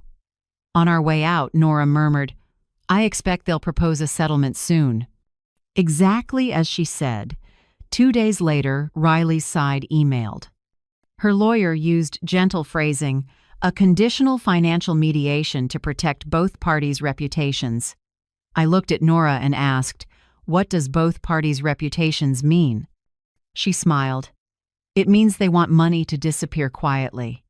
I asked, "And you?" "I think there aren't two sides here. There's a victim and a user." We didn't respond. 3 days later, they went silent. The media pressure Riley once threatened never materialized. No outlet had a story to print. They all knew touching a file under protective order could earn them a countersuit. A few of Caleb's friends whispered that Riley had bragged she'd get the mother-in-law on TV. But within 2 weeks, the name Riley Middleton vanished from forums as if she'd never existed. I didn't feel triumphant. What I felt was a strange emptiness. That woman caused so many cracks, yet when she disappeared, all I heard was a long stretch of quiet. That quiet, heavy as it was the beginning of peace. Caleb started therapy on Nora's advice. He texted me, "I need to understand why I didn't see the truth sooner." I read it and didn't reply. I know awakening doesn't come in a single night. A week later, the post office brought a hand-addressed envelope. Caleb's handwriting. I opened it. Just a few lines scribbled, "Mom, it took me 3 months to accept that Riley wasn't the person I loved. She was the person I needed to learn a lesson from. I'm not asking you to forgive me yet, but I want you to know I'm learning how to be your son again. I love you, and I'm sorry. I folded the letter and carefully placed it in the drawer with my journal. I didn't write back. Not because I was angry, but because I wasn't ready. Some cracks need time to dry before you touch them. I spent the rest of my time in the rose garden. The deep purple rose bushes Theo planted years ago had grown wide, shading the path. I trimmed the dry branches, built up the roots, fertilized, and watered them early in the morning. Each time dew fell onto a petal, I felt time healing me. These past months, I took up my nightly journaling again. No longer recording events, just reminders to myself. Freedom doesn't come from winning a case. It comes from no longer being controlled by fear. A house isn't where you live, it's where you're respected. One morning at the end of the month, Nora called. "Have you heard? Riley left the state." I frowned slightly. Left? Yes. Creditors found her. She owes on credit cards, gambling, even legal fees. No one knows exactly where she went. Police only said she sold the Lexus and disappeared in Nevada. I was quiet for a moment. Maybe that's the price of lying. Nora nodded over the phone. For people like her, things don't end in court. They end in oblivion. I stood on the balcony, watching the morning sun come through the roses. A light breeze carried the smell of damp earth, the scent of something restored to its rightful owner. I knew this wasn't a happy ending in the fairy tale sense. But to me, victory wasn't seeing the wicked punished. It was living without fear of a knock at midnight. I closed the garden gate and went back inside. In the kitchen, the teapot was still steaming. My notebook lay open on the table, and beside it was Caleb's letter, the one I still hadn't answered. I set a freshly cut rose on top and whispered, "Maybe someday I'll write back when we both have the courage to start over." Outside, light slipped through the glass and touched Theo's photo on the wall. His smile was gentle, as if saying, "You kept the house, Janice," and for the first time in years I believed he was. Right. One early fall morning, the phone rang. I recognized Caleb's voice, low, slow, without the rush of a man who used to end every call with, "I'm busy, Mom." "Mom, I want to see you." "Not at the house, if that's hard for you." "At Rosewood Park." "Tomorrow morning?" I paused for a few seconds. Since that birthday night, we'd only exchanged short texts. Not out of hate, but because I needed space to look at everything. "All right," I said. "Tomorrow, 10 a.m. Rosewood is the park Theo loved." He'd say, "What's more peaceful than a place people visit just to look at trees?" I arrived early and sat on a bench by the pond.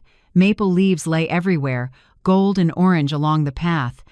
Soft sunlight skimmed the water like a thin silk sheet. Caleb was 10 minutes late. He wore a gray jacket, hair cut shorter, thinner than before. As he came closer, I noticed the biggest change. His eyes no longer carried certainty, they held caution, the kind that appears when someone truly starts looking at himself. He sat without meeting my eyes. After a moment, he spoke. "Mom, there's something I have to say." I kept quiet. Caleb took a long breath. When Riley started talking about rearranging the house, I didn't protest. Truth is, part of me agreed.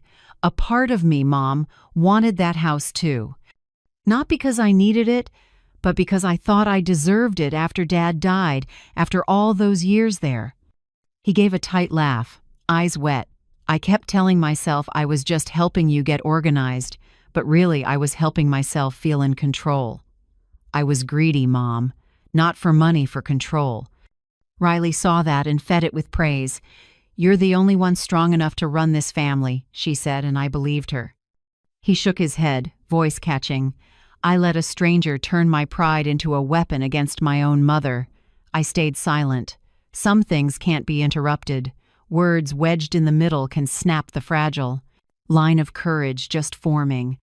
Caleb went on. "I'm not asking you to forgive me yet. I just want you to know I'm learning to face who I really am. Not the perfect son, not the rock, but someone who was weak, who was selfish. I looked at my son, the man I thought I'd lost forever. I spoke quietly, each word clear. Owning the mistake is the first step, Caleb. Repairing it is the long road. He nodded, eyes red. I know. And I'm ready to walk it, however long it takes. We sat watching the water for a long while. A duck glided by, leaving small ripples that faded away. I took a long breath and said, "If you truly want to repair this, we'll start small." Caleb looked up, eyes expectant. "We'll meet once a week, in public, like this park. For the first 3 meetings, no talk about the house." "Okay," he answered softly. "I agree. We'll talk about what made you the person you are today and what made me the mother you forgot." Caleb smiled a little, for the first time in months. "You still teach like when I was a kid. People don't stop being mothers when their children grow up, Caleb. They just change how they teach." In the weeks after, we kept our agreement. In week 1, Caleb talked about therapy, the program Nora recommended. He said the therapist helped him see the barrier with Mom formed after Dad died. "I was afraid you were fragile, so I tried to carry everything, but the more I carried, the more I wanted control." And Riley turned control into power. I said softly, "Exactly. She made me believe love needs a winner." In week 2, Caleb talked about journaling in therapy. He wrote about being addicted to praise every time Riley said, "Only you understand me." He felt worthy. She knew exactly how to make me need her, and when I started to doubt, she said, "You were trying to divide us." A lie is easier to believe than the truth when it's told in a sweet voice. I said, half to him, half to myself. In week 3, we finally talked about me. I told Caleb about the loneliness of an elder stripped of authority in her own home. "Do you know what that feels like? When people say you should rest, what they mean is you no longer get to decide." I gave a thin smile, voice unsteady. "They don't have to force you out. They just make you feel unnecessary." Caleb bowed his head, voice rough. "I made you feel that way." "Yes," I nodded, "but now you're making me feel heard again." After 3 meetings, we wrote 10 commitments, splitting the page in half. My 5. 1. Not weaponizing the past when you're genuinely trying to repair. 2. Not using my hurt as a weapon. 3. Listening more, speaking less. 4.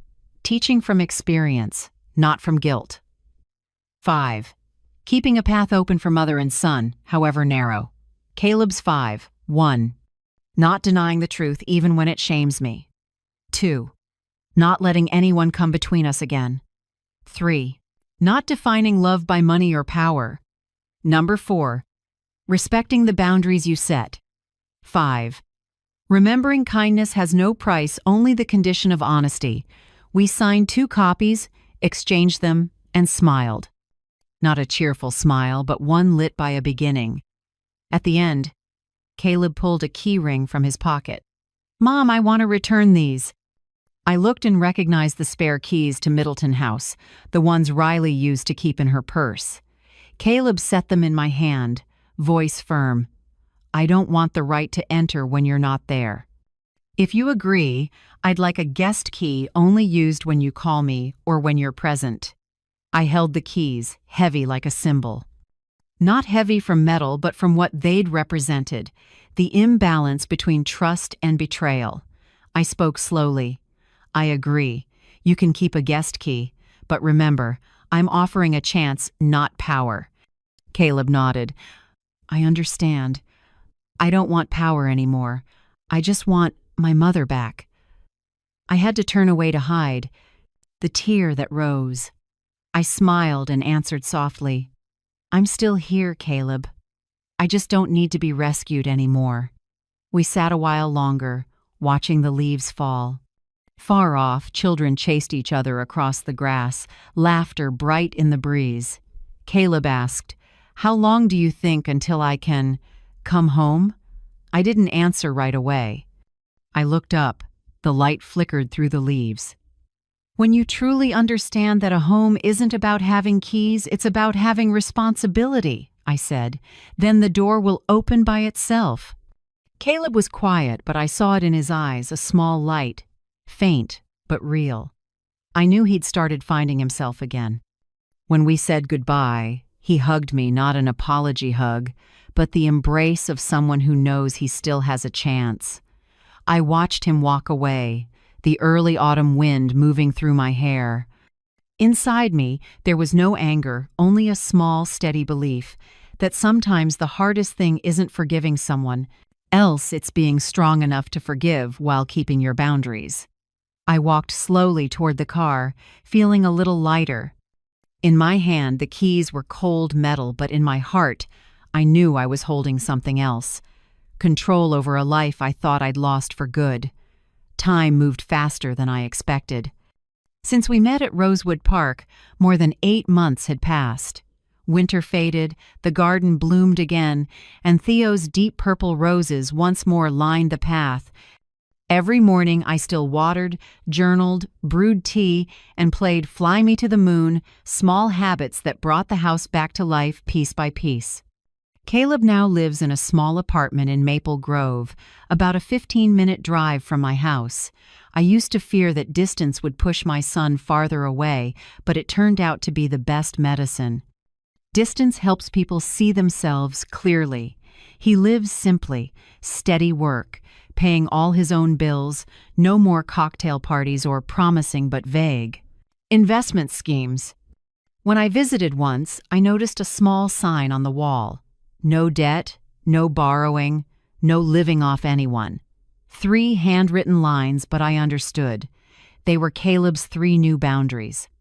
Then one evening he called, "Mom, I want to introduce someone. No rush, I just think you'll like her." I smiled and asked gently, "What's her name?" "Eva Monroe. She teaches art at the nearby high school." I didn't say it, but a tightness passed through me. I didn't resent Caleb having someone new, I was just afraid of history repeating. At my age, that fear doesn't come from jealousy or control, but from the instinct of someone who's been deeply hurt. We met 3 weeks later. Eva arrived exactly on time, neither early nor late. Mid-30s, short neat brown hair, a pale blue linen dress, a simple silver bracelet at her neck. When she shook my hand, she looked straight at me, her voice warm and clear. "It's very nice to meet you, Mrs. Middleton. Caleb has told me a lot about you." I smiled lightly. I hope he told the truth. She smiled, eyes bright. "Partly. He's still learning how to tell it correctly." I laughed. No one had ever spoken about Caleb like that. No flattery, no evasion. That coffee went smoothly. Eva spoke just enough, no showiness, no trying to win me over. When Caleb stepped away to order, she turned to me, straightforward. "Please don't worry. I don't want to change him. I only want to walk with him if he truly wants that." I looked at her and felt something settle. For the first time, I saw a woman who wasn't looking for a place in Middleton House, only a place in Caleb's own heart. 2 months later, Caleb called, "Mom, Eva and I are serious, but there's something that surprised me and made me feel lighter." "What is it?" She said if we marry someday, she wants a clear prenup. We each keep our own assets, no entanglement. I fell silent for a few seconds, then laughed. "Then I should send Eva flowers." "I think so too," Caleb said, sounding more at ease than I expected. For the first time, I feel like loving someone doesn't come with duty or power. When Caleb asked about dinner with Eva, I agreed with conditions. A neutral place, not your place, not mine. Okay. And no one mentions the value of the house. Not because I'm afraid, but because I want to know what you've truly learned. Caleb was quiet for a few seconds, then said, "I understand." We chose a small restaurant downtown, the one Theo took me to on our first dates. Our table was by the window, facing the lights of passing cars. Eva arrived 5 minutes early and ordered water for the table. When Caleb arrived, she smiled. "I ordered black tea for you. I know you're cutting back on coffee." I noticed the way Caleb looked at her, no worship, like with Riley. It was equality and gratitude. Dinner was warm, no boasting, no scorekeeping. We talked about paintings, books, and teaching. Eva shared stories about difficult but endearing students. I told the story of Theo trying to learn to draw for me and giving up because I drew a cat and it came out a bear. We all laughed, and in that moment, Caleb's smile looked natural, no defenses, no pretense. From that day on, Caleb began making amends with actions, not promises. He came to my house every weekend, fixed the rotting wooden fence out back, repainted the gate, and replaced the hallway bulbs.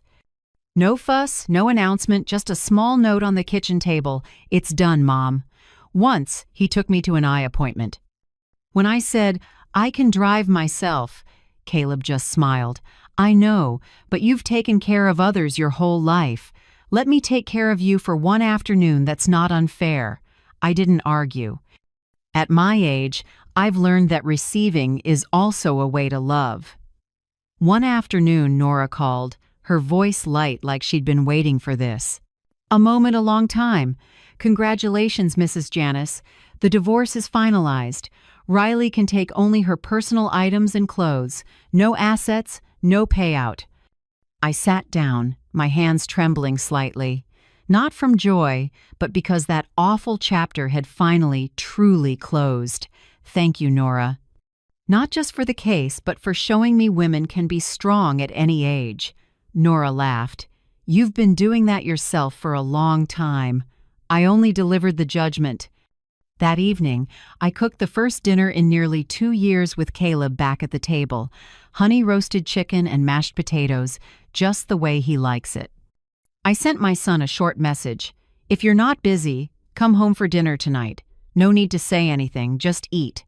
Around 7 p.m., the doorbell rang. Caleb stood outside with a bouquet of white chrysanthemums. "For you," he said, his voice a little tight, "because you did what I couldn't. You kept the house, and you kept your heart." I took the flowers and set them in a vase in the center of the table. We sat down to a simple meal that felt strangely warm. No one mentioned Riley. No one mentioned the hard days. There was only the soft clink of silverware, the wind at the window, and a feeling I thought I'd lost forever: safety. When we finished, Caleb helped me wash the dishes. I stood beside him, drying each plate, and said slowly, "You know, I didn't think we'd ever have this day." Caleb looked up, his eyes gentler. "Me neither. But sometimes miracles don't come from prayers, they come from lessons so painful they force you to change." I smiled and nodded. "And from having the courage to walk back into the house that once hurt you." That night, after Caleb left, I stepped onto the porch and looked at the rose garden in the moonlight. The wind carried the smell of earth, flowers, and things that had come back to life. I whispered to Theo, "Do you see? I kept my promise. Our home is still a place of love, not a battlefield." At 72, I understand this. Forgiveness doesn't erase the past, it only opens a path for the future to begin. And tonight, when the door of Middleton House closed behind me, for the first time in a very long while, I knew I'd truly come home, not just in body, but in heart. A year after the night Caleb came back for dinner, the rose garden bloomed at its fullest again. The deep purple blooms colored the path, and their fragrance made me think of Theo, the man who believed all his life that every storm passes if we stand firm. That morning, Caleb called. His voice held a little excitement, but it was warmer and steadier than ever. "Mom, I have something to tell you." "Another coming home conversation?" He gave a small laugh. "No, Mom.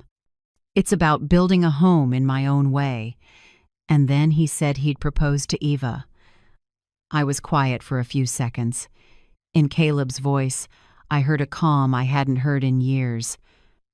No theatrics, no empty promises, just the steadiness of a man who had fallen and learned how to stand up the right way. That afternoon, Eva came by. She hugged me lightly and spoke softly. "I know I don't need permission, but I want to listen to you first. If you're not truly comfortable, Caleb and I will wait." I looked at her and saw something in her eyes.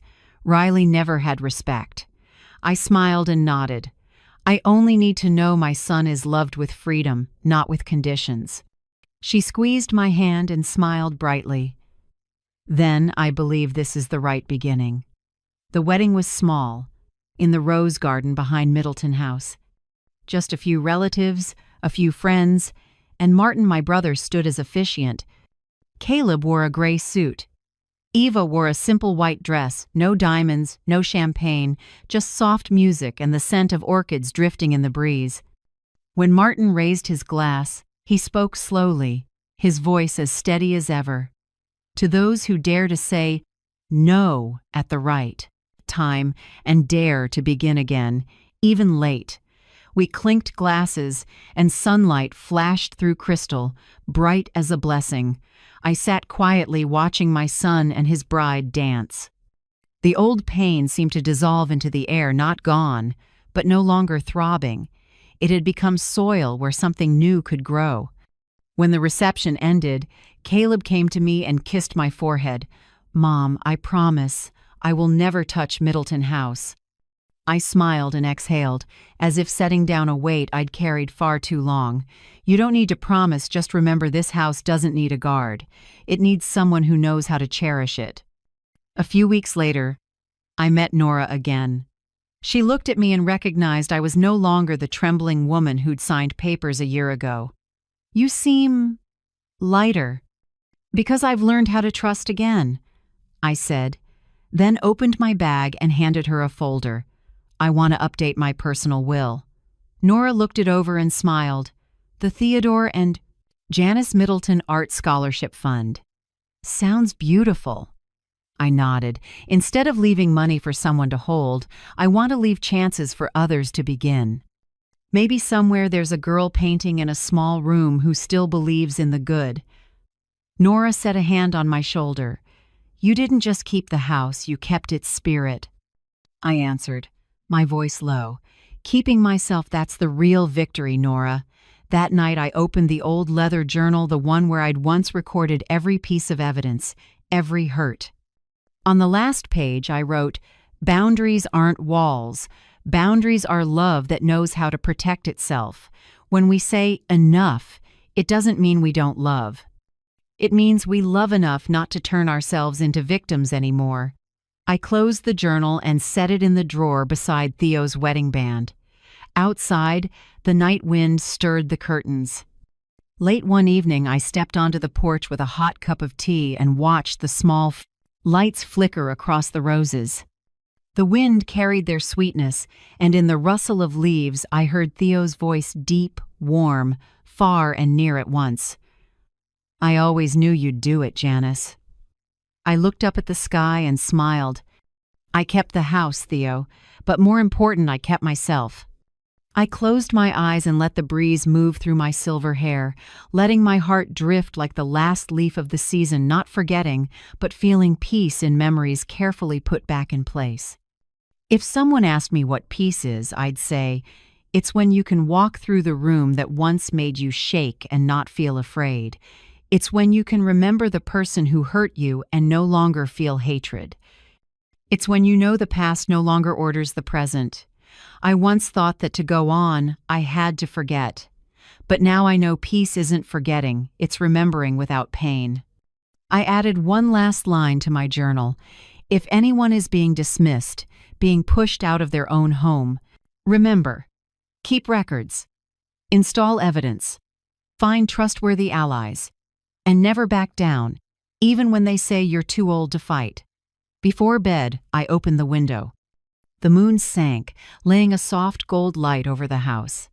Middleton House was no longer a battleground, but a home again, the place where a woman learned that true love always walks hand in hand with boundaries. I smiled and whispered, "Good night, Theo. Thank you for leaving me a house where I could learn to become the owner of myself." Then I returned to the table and lit a small candle, letting its warm shimmer touch our old photograph, the smiles still full, as if there had never been any parting.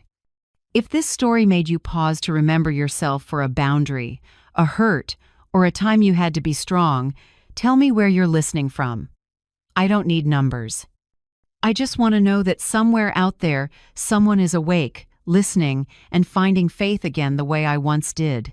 Even one comment, one like, or one small subscription can be the hand you extend to those who feel lost, letting them know they're not alone.